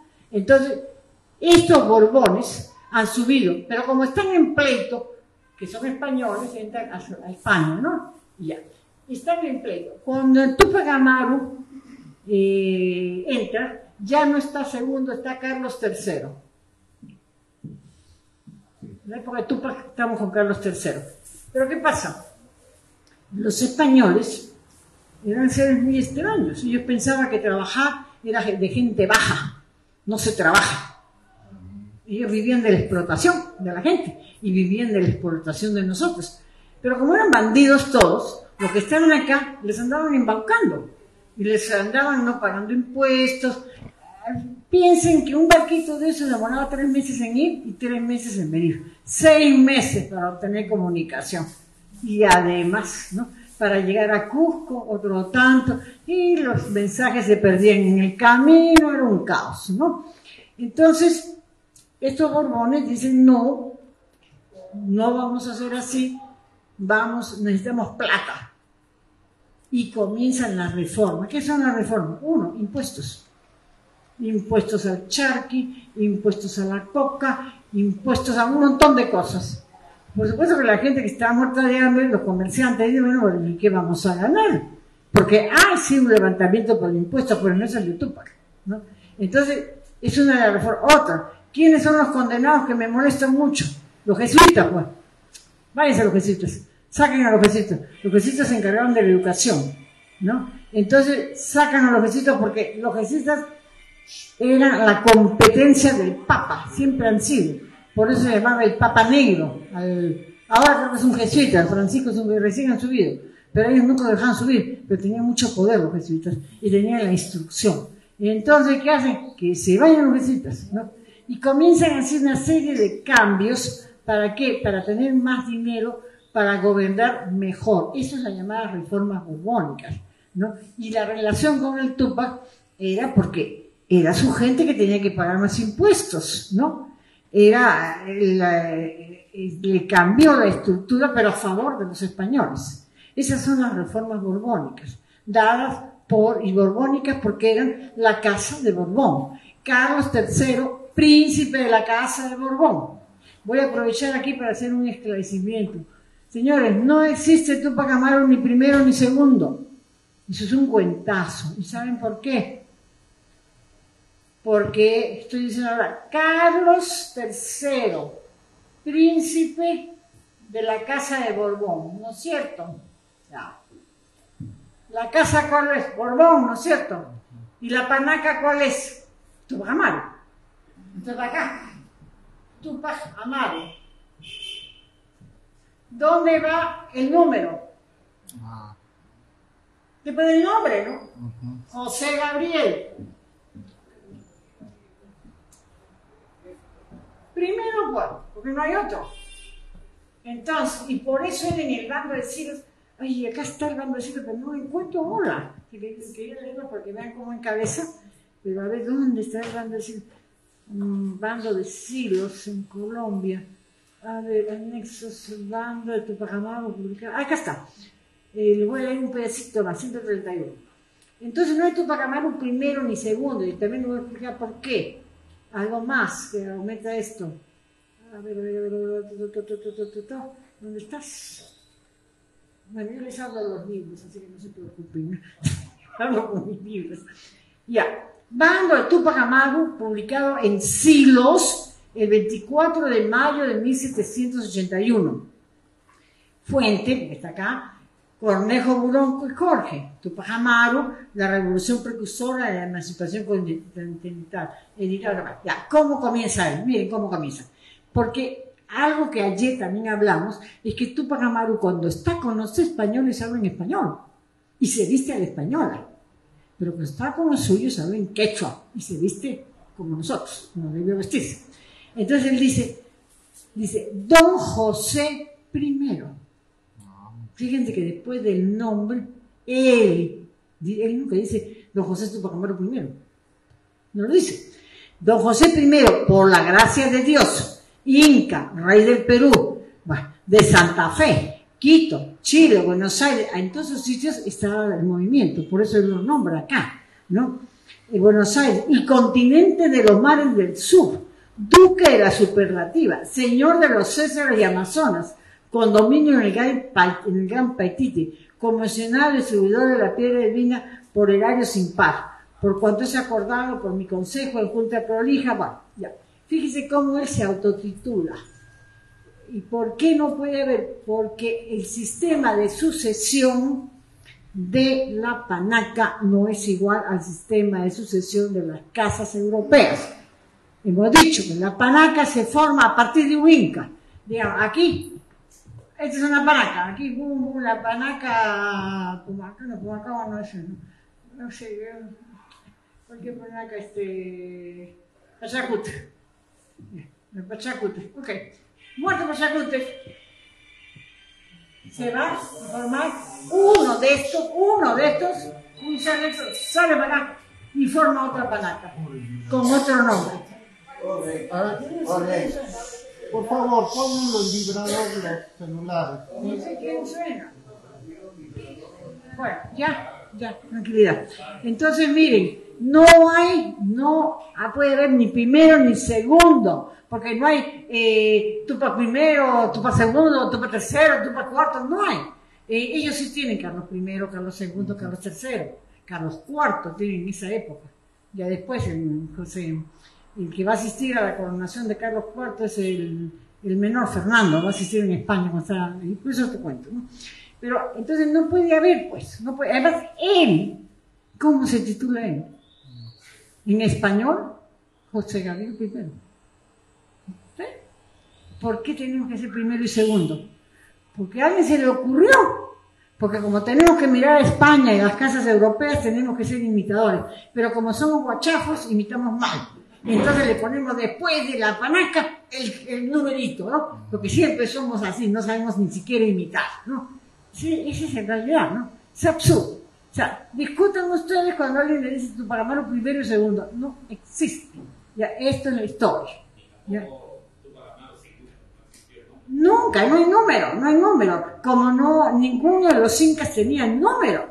¿Acaso el Pachacute primero? ¿Tupayumpaqui primero? Tupac Amaru sin número, no hay números. Ahora, ¿cómo se llamaba él? No lo sé. José Gabriel, ahora, tal vez Felipe no se llamaba Felipe, porque ese era así al comienzo. Es posible que tal vez tenía un nombre en quechua, yo no lo sé. O sea, no lo sé si él tenía así. José Gabriel es un nombre español. Entonces, de repente tenía un nombre español y un nombre quechua que se ha perdido. O hay que buscarlo, ¿no? Tal vez había, no sé. Sí. La discusión de existe Tupac Amaru primero, en 1545 a 1552, conocido como Felipe Tupac Amaru. Fue el cuarto y último inca de Vilcabamba, hijo de Manco Inca. Fue el hecho sacerdote, se dice. A ver, pues pueden decir muchas cosas, señor. Pero la historia nos las han contado los vencedores. Hemos dicho que... eso fue antes de comenzar, ¿no? La clase. Que viene el Pizarro, pues, por la zona Huanca, nombra a Toparpa, y ahí sube para el Cusco, y Manco Inca lo recibe, ¿no? Manco Inca lo recibe. ¿Y quién es Manco Inca? Es el hermano de Huasca y Atahualpa, hijo de Huayna Cápac, ¿no? Entonces Manco Inca dice, bueno, me toca a mí. Y él cree en Pizarro. Pero poco tiempo después se da cuenta que es una explotación de lo que está ocurriendo con Pizarro, ¿no? Y dice, aquí no. Va a haber un momento que se va a escapar. Lo van a matar los almagristas, pero él se esconde en Vilcabamba. Vilcabamba está, a ver, se supone que quien ha ido a Cusco, ha ido a Quillabamba, ¿alguien conoce Quillabamba? Ya, Quillabamba está acá y hay como una subida por Lujma. El Charapi, ya, para arriba. Ya, y subimos para allá. Ese se supone, yo estuve ahí con el doctor Federico Caumandoy, que voy a tratar de ver si lo puedo invitar para que lo conozcan, ojalá se pueda mover, porque es un arqueólogo extraordinario, está muy bien de la cabeza, no sé físico, pero tiene 90 años, pero es el descubridor de Cuellar, ¿no? Es un trome, ojalá quiera algún día venir, voy a tratar de traerlo, ¿no? Pero, bueno, entonces allí se van a reunir los incas rebeldes. Son unos dicen 36 y otros 39 años de rebeldía. Años más, años menos, pero ahí está la cosa, ¿no? Entonces Manco va a morir, pero Manco tiene hijos. Uno está Saidi Tupac, otro está Tito Cusi, que es el escribiente, el escribidor, el cronista, y falta uno, y Tupac, ¿no? Y Tupac Amaru. Ellos van a estar allí. O sea, existen los incas de Vilcabamba. Y quien los da a conocer es este grupo de historiadores, que Pablo Macera, Franklin Pease, porque cuando yo era niña no se estudiaba eso, ni siquiera sabía que existían, ¿no? Después ellos comienzan a estudiar la historia y lo ponen, ¿no? Y como ya eran autoridades, ya pues no. Pero lo que usted lee es que alguien escribió. Y ese señor, desde su mentalidad, está en España. No está en nosotros. Porque nosotros tenemos que ser nosotros. Dejar que... Los libros son escritos por personas. Yo soy una persona, tengo como 4 libros sobre Tupac Amaru. Me puedo haber equivocado y tengo libros sobre otras cosas. Bueno, es mi opinión, por eso yo siempre recalco y le digo, es mi opinión. Siempre. No tengo la verdad absoluta. Pero hay cosas que uno dice, esto es así. Y no puedo seguir, no debemos seguir, porque eso es lo que se llama el colonialismo mental. Existe un colonialismo mental que nos hace decir cosas que no son, y los tenemos todos, ¿eh? Uno mismo a veces encuentra que yo estoy diciendo indios. ¿Si acaso somos indios? Estuvimos en la India, venimos de la India, éramos quechuas, aymara, precisamente para quitarnos la autoestima, nos metieron el genérico de indios, para que no pensáramos de dónde veníamos, cómo proveníamos, ya, estos son indios, ya, una masa, la masa carnera, ¿no? Eso éramos, pero no somos indios. Latinoamérica, por Dios, Latinoamérica es un concepto puesto por Napoleón. Cuando Napoleón invade España, quiere quitarnos el de Iberoamérica, porque claro, él ya se había chapado España. Entonces, y al chapar de España nos chapaban nosotros también, ¿no? Disculpe que hable la historia de esta manera, pero hay que hablar en coloquial, ¿no? Entonces, bueno, ¿y qué dijo él? Galos. Pero alguien le dijo, no, galos no. Entonces, ¿qué son? Latinos, pues, porque la madre, el idioma madre es el latín. ¿Es nuestro idioma madre el latín? Pues el quechua, el aymara, el buquina, el chipivo, el conibo.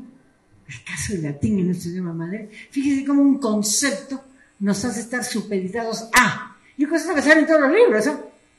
Latinoamérica, los latinoamericanos, inclusive la izquierda peruana, que no sabe nada, dice Latinoamérica, yo soy latinoamericano porque un concepto, soy amplia, soy ciudadana del mundo. No soy ciudadana del mundo, yo soy ciudadana de acá nada más, ¿no? Y no soy latinoamericana, soy andina, ¿no? Porque ahí me ubico, de la Tayara y andina. Yo no me ubico como latinoamericana, pero muchas veces uno dice latinoamericana. Pero eso está hecho con un propósito, doctora. Claro. O sea, no está creado, o sea, en nada. Así es. Hoy día salió un informe de que en Estados Unidos los latinoamericanos, si estuvieran como un país, serían la quinta potencia económica. O sea, te venden, o sea... Claro, estas cosas, en política nada es casual. Todo tiene un objetivo y un fin. O sea, cuando tratamos de política, el azar no existe.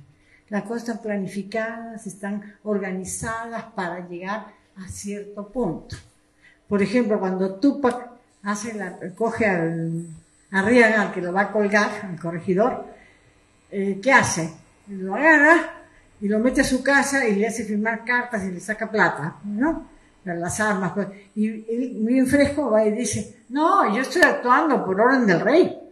Como nadie se podía comunicar con el rey para que le escribieran, y pasó 3 meses para que llegara, para que respondiera otros 3 meses, él dice, no, yo hablo por el nombre del rey. Y entonces muchos dicen, no, él estaba con el rey. No, pues no estaba con el rey, él estaba usando tácticamente, ¿no? La figura del rey para aglutinar a la gente inicialmente, porque la gente estaba con el rey, muchos de ellos. Entonces para ir ganándoselo, usó una figura estratégica, ¿no? Pero eso es cierto, y los que no entienden dicen, no, él decía que el rey le mandaba. No, el rey no le mandó nada, si el rey estaba por otro lado. Ni siquiera sabía en ese momento que él se había levantado, no sabía nada. Entonces, así es, pues. ¿Algo más? Doctora, se dice también que, o sea, la revolución se adelantó a raíz de que fue descubierto. ¿Qué tan de cierto que ha podido encontrar eso? No, yo no creo que la revolución fue descubierta. La revolución fue planificada, duró un tiempo, pero perdieron.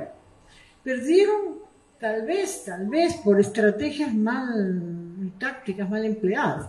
Por ejemplo, una carta de Micaela que le dice, Tupac no sabe, se había ido a Pilpinto. Por ahí andaba la cacica de Arcos, a los de Arcos les molesta mucho que yo diga eso, pero andaba por la cacica de Arcos, ¿no? Entonces, él se va, ¿no? A Pilpintos. Y ella le escribe una carta, bien molesta, donde le dice, ¿qué hace usted en Pilpinto? Usted tenía que haber regresado. Y usted lo que tiene que hacer es ir y cortar los puentes que van a permitir que entren los refuerzos de Lima. Y si usted no lo hace, díganmelo porque voy yo y lo hago. Amiga, ¿no? Lamentablemente él no fue y ella no se atrevió a cortarlo, ¿no? Y por ahí se filtraron los refuerzos de Lima y no pudieron tomar el Cusco, ¿no? Entonces, claro, entonces, error humano.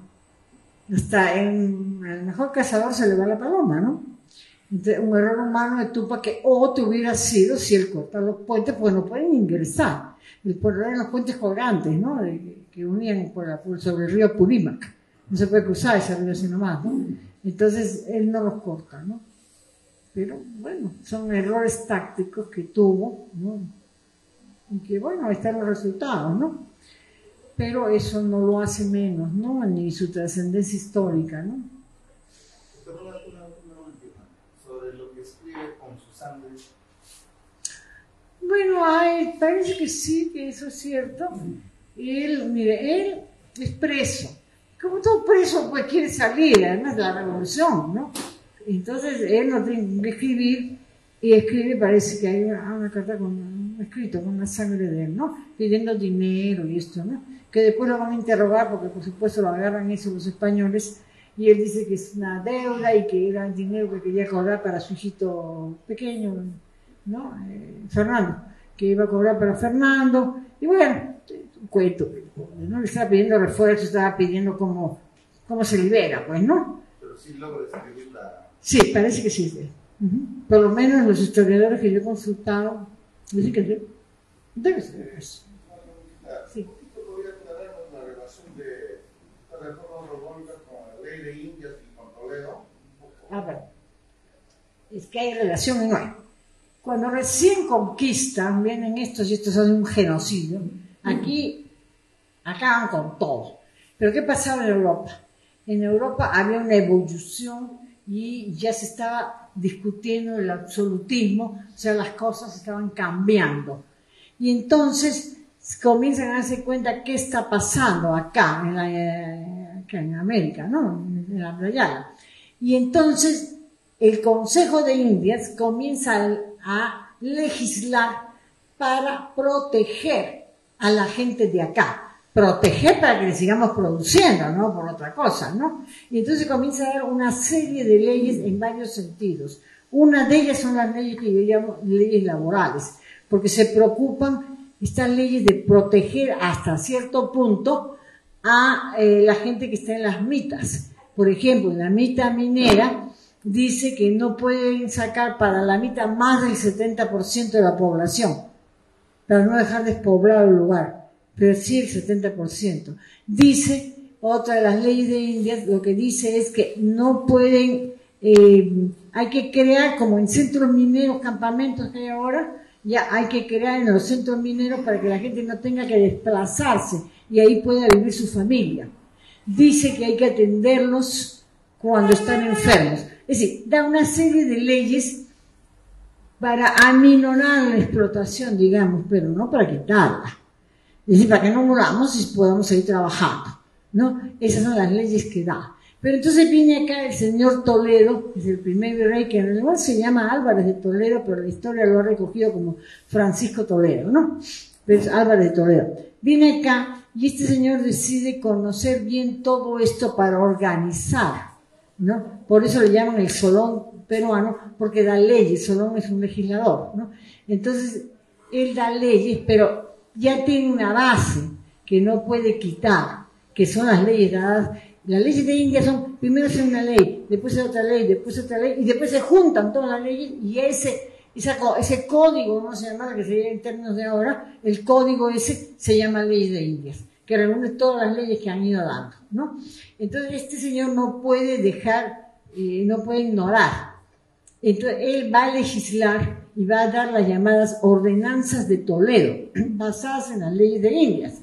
Pero allí él, digamos, dice, hay que pagar, pero no dice, ¿no?, cuánto hay que pagar, y no dice que no se puede descontar la comida de la paga. No dice eso. Él sí lo dice.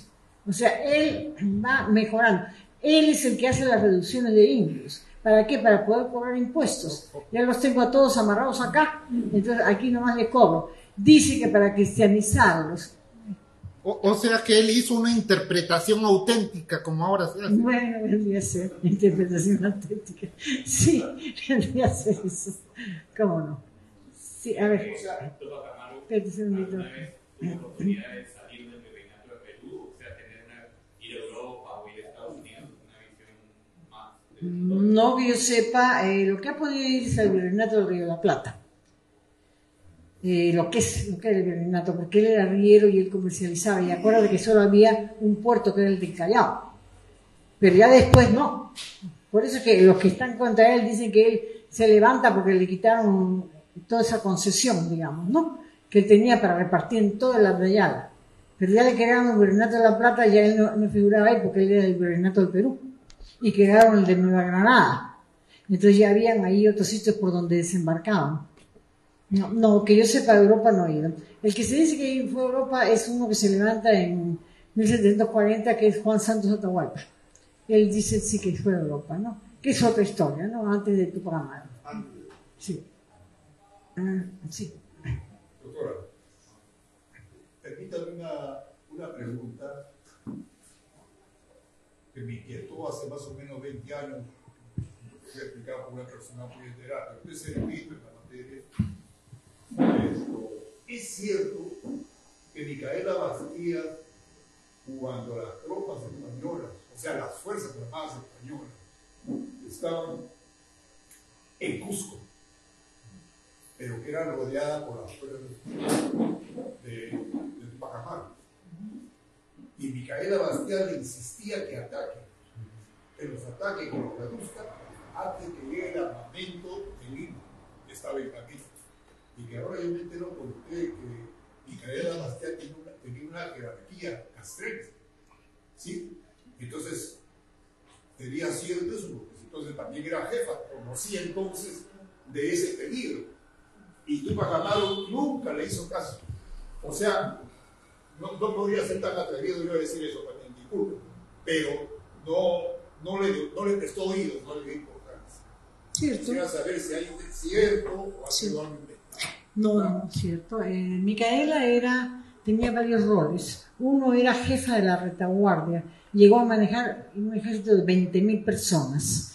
Otro era jueza. Otro era, cuidaba los territorios liberados, porque ellos liberaron territorios. O sea, Mica tenía muchos trabajos. Claro, había otras mujeres, como la Tomasa, como Cecilia, había un grupo de mujeres que trabajaban mucho, ¿no? Pero sí, y ella sí le pide que corte los puentes. Además era parte del Consejo de Guerra. Y ella le dice a él que tome el Cusco. Eso es real. Y él no quiere. ¿Por qué no quiere? Bueno, la interpretación que dimos en ese momento fue porque, como era el Curaca tiene territorio, y dentro de ese territorio vive gente. Entonces, así como Tupac Amaru tenía Surimana, Tungazuca, ¿no? Tinta, todo eso era, y la gente de ahí obedecía a su Curaca, también este bandido de Pumacahua, Rosas, Aguaraura, tenían pues Chinchero, Pumacahua, y con la gente. Entonces, cuando ellos entraban a luchar, iban con su gente, que le debían obediencia al Curaca, porque así eran los términos de relación. Entonces, cuando Pumacahua, Rosas, Aguaraura y otros más rodean, ¿no? Y son ellos los que van a enfrentar, Tupac no quiere tomar Cusco. Y ella le dice que sí, que lo tome. Y él dice que no. ¿No? Entonces sí, eso es cierto, ¿no? Eso es cierto. Es parte de la historia.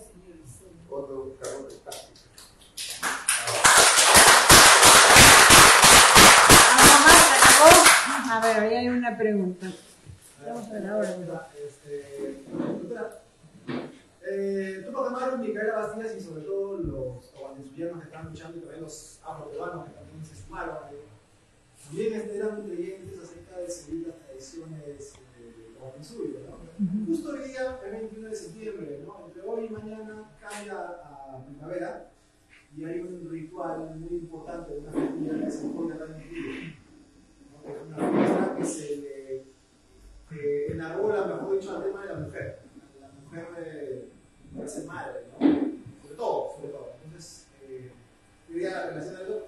Cuando firma Tupac Amaru, firma Tupac Amaru, Inga, y dibuja un cóndor. Pero eso firma, es muy bonito, ¿no? No sé si usted lo ha visto. En realidad él no se llama Tupac Amaru, eso es cierto. Él se llama Tupac Amaru porque el historiador Aparicio Vega, cusqueño, se ha especializado solamente en el nombre, ¿no? Y el nombre de él es Tupac Amaru, ¿ya? Pero, ¿qué ocurre? Cuando nosotros hicimos la película, estuvimos conversando con este historiador y le digo, pero Tupac Amaru no suena bonito, en cambio Tupac Amaru todos conocen, ¿no? Y me dice, bueno, desen la licencia, total, es una película, porque además todos le dicen Tupac Amaru y no Tupac Amaru. Y ya se quedó allí, pero él es Tupac Amaru, ¿no? En realidad no es, de acuerdo al historiador Aparicio Vega, ¿no? Que es cusqueño y es quien estudia, toda su vida se dedicó a estudiar el nombre, nada más. Porque así son los historiadores, cogen un pedacito y le dan a eso hasta que más o menos trabajan. Mi pregunta era si usted en su investigación ha visto que otros nombres o indígenas o apellidos tengan también relación con su dibujo. Al final, no le podría decir, no. Eso no quiere decir que no exista, ¿eh? No, claro. Que yo no haya visto, que yo no conozca, no quiere decir que no existe, puede existir, ¿por qué no? Pero le digo nomás que el nombre era Tupamaru. Y una última, porque hemos dicho, acá usted mencionó cacique, curaca, ¿no? Y hay una, ¿en qué se diferencia cacique y curaca? Porque hay algunas personas que dicen, curaca es lo más auténtico, y cuando cacique, más bien, hay algunas teorías. Un español le dice cacique, lo declara cacique porque dice kai siki, el que lo obedece, el que le sigue atrás. Siki es otra cosa, ¿no? Entonces, por eso quería yo que usted de repente, porque hay algunas personas así, entonces, ¿cuál sería el término correcto? ¿Curaca? Sí, que se te ¿Y el cacique? ¿De dónde provienen esas lenguas? No saben qué. Porque sabemos que yo no he reído por lo que usted acaba de decirlo, pero en fin. Bueno, miren, a ver, curaca es un término centroamericano y que lo hemos asumido, ¿no? Porque cacique es español.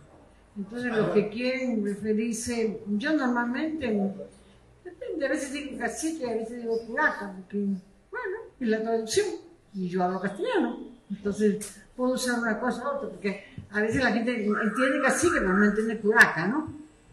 Entonces, No es que no, es centroamericano. Pero eso es lo que se ha aceptado, ¿no? Es lo que muchos decimos, sí. cuando usted dice que Tupacatari es un indiecito, ¿Qué? es un indiecito, No he dicho indiecito, no pone en mi boca cosas que yo no he dicho. He dicho que no es élite, que es distinto.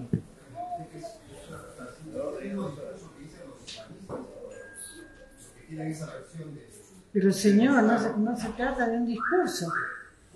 Se trata de dónde salió, del ayo ayo, qué trabajo hacía. Y no es noble, a eso me estoy refiriendo. Lo que pasa es que él es Juliana Paz. Juliana Paz, Viene de Ollaguas. él es de ayo ayo. A ver, hay que aclarar.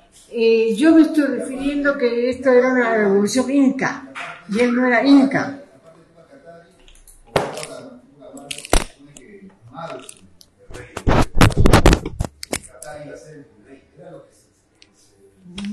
¿De dónde ha sacado eso?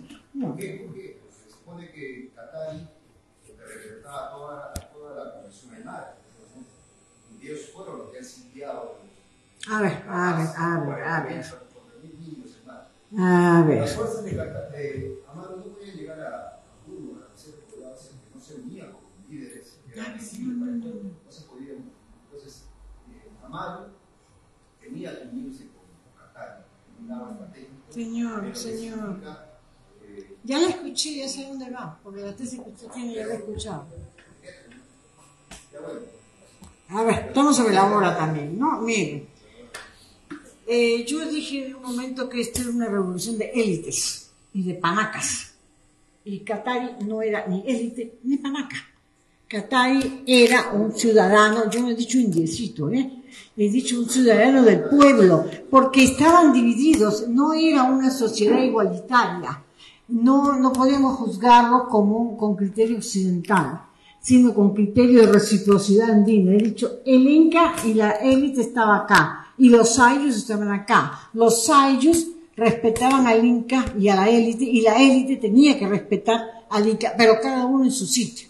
Ya, entonces, cuando esta es una revolución de incas y Catari ha ido al Cusco, según Bartolina Sisa, hacía 2 años antes del juicio, a coordinar con Tupac Amaru, él ha ido donde el Inca. Eso es un problema de autoridad, ¿no? Entonces, ha ido a coordinar, eso lo dice Bartolina. Cuando muere el Inca, también era de una categoría inferior. Estoy hablando socialmente y en relación a las 2 capas sociales. Él era de pueblo. Y ser de pueblo no es malo. Simplemente, a ver, déjeme. No, ¿usted me va a dejar hablar o no? Porque si no me acá y no, es que yo le estoy diciendo, ya yo le escuché, que usted dice que tú...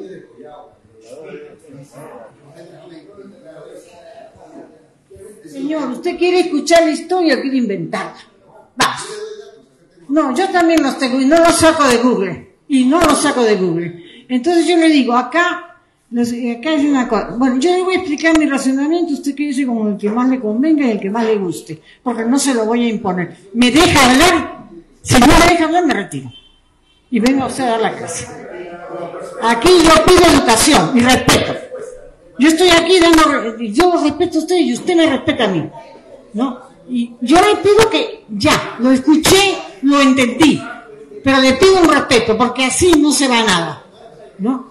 Le pido respeto, señor. Yo soy tolerante hasta cierto punto, pero no me va a faltar el respeto. Y sigue dándole. No. Ya, no le voy a contestar, señor. No quiero más. Y es su opinión, pero que me deje hablar. Él tiene una postura y no me deja hablar. Y dale. Así no es la cosa. La discusión no se va en esos términos, señor. La discusión se da en otros términos. Si usted me dice, fulano de tal, el tal otro, y usted los tiene en su cabeza porque no está estudiado. Si tiene que ir a Google, ¿qué dijo Google? ¿Qué dijo? No, señor. Yo no voy a Google. Yo estudio y le doy mis razones. Y le digo que Qatari nunca fue un inca. No era élite. Cada élite eran los incas. Y los incas eran los Tupac Amaru en ese momento. Cuando Diego Cristóbal, porque no, primero Tupac Amaru va a Puno, ¿eh? También es cierto. Él está un mes más o menos en Puno, coordinando en Puno, ¿no? Entonces él va a ir a coordinar a Puno. Y se va a retirar, porque tiene una serie de cosas que ver y se retira.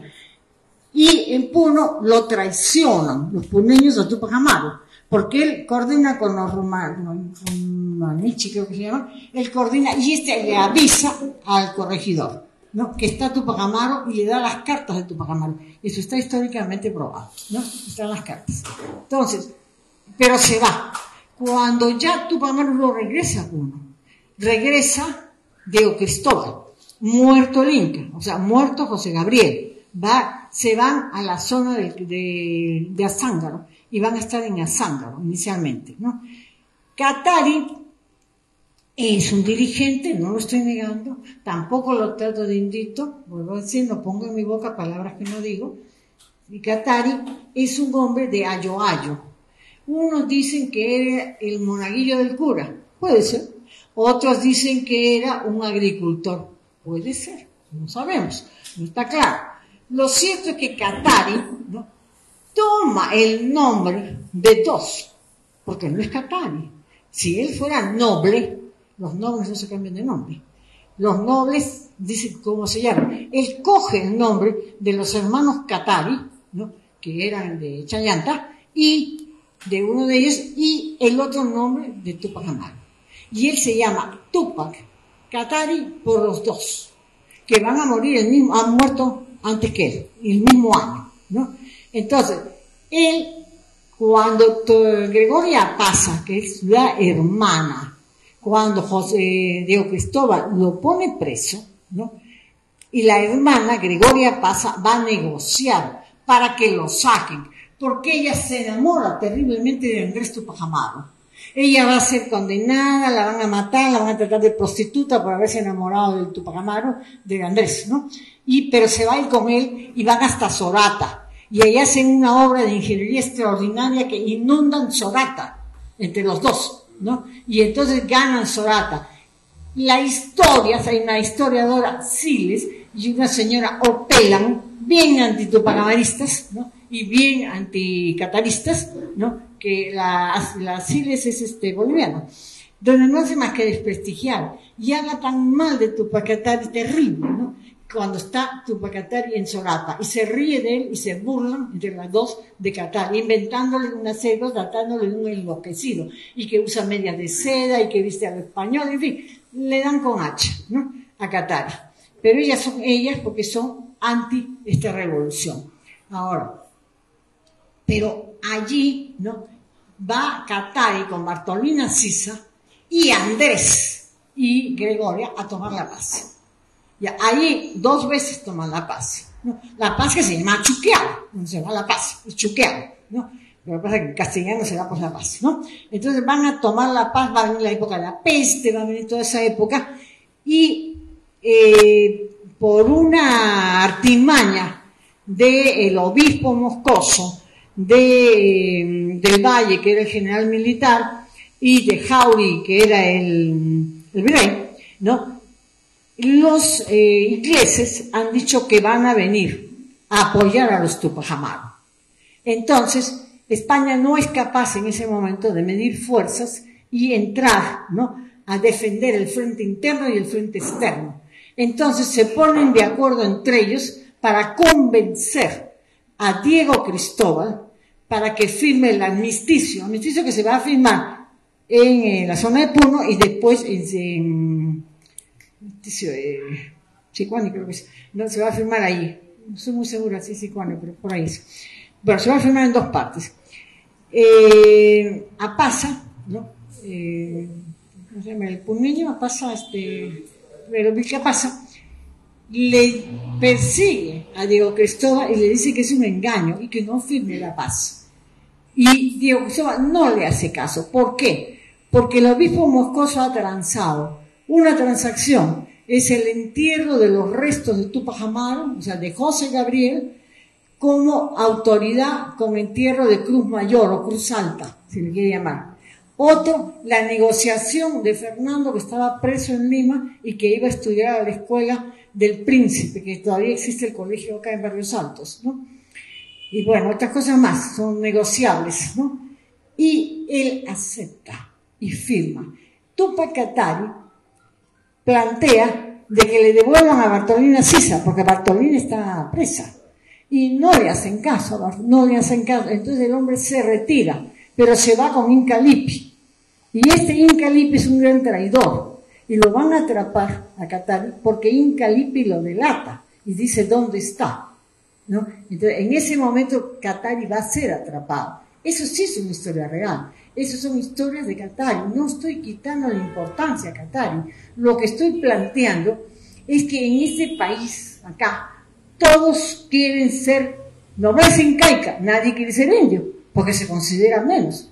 Acá todos, yo soy noble, yo soy colla, yo soy descendiente de la panaca. ¿Por qué voy a ser descendiente de panaca? No sé, de una panaca, yo no sé de dónde saldría, ¿no?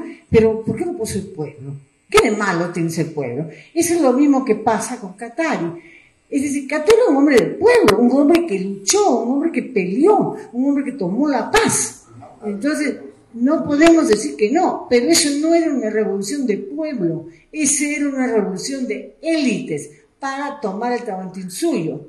Ahora, la señora Siles y la señora Opela, ellas plantean que era sumamente radical, y hay unos textos, yo los tengo ahí en un libro, de los textos de Katari que ellas dicen, ¿no?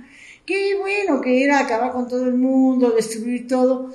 Yo creo que tenía una intención mucho más radical, Katari, pero más localista, pero mucho más localista. Estaba él armado allí, en ese lugar. En cambio, el Inca era un Inca, entonces tenía una visión grande de todo el Tahuantinsuyo. Era la gran diferencia de visión.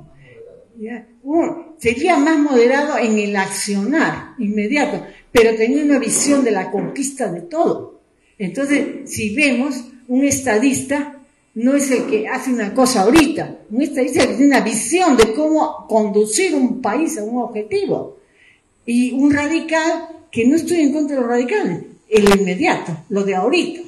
¿No? Entonces, eso es lo que yo quería plantear. Ahora, usted tiene el derecho, porque ya estamos fuera de hora, usted tiene el derecho de porque ya yo puse mi posición, usted puso la suya y ya está, suficiente. La gente que está acá verá qué cosa le parece o estudiará más.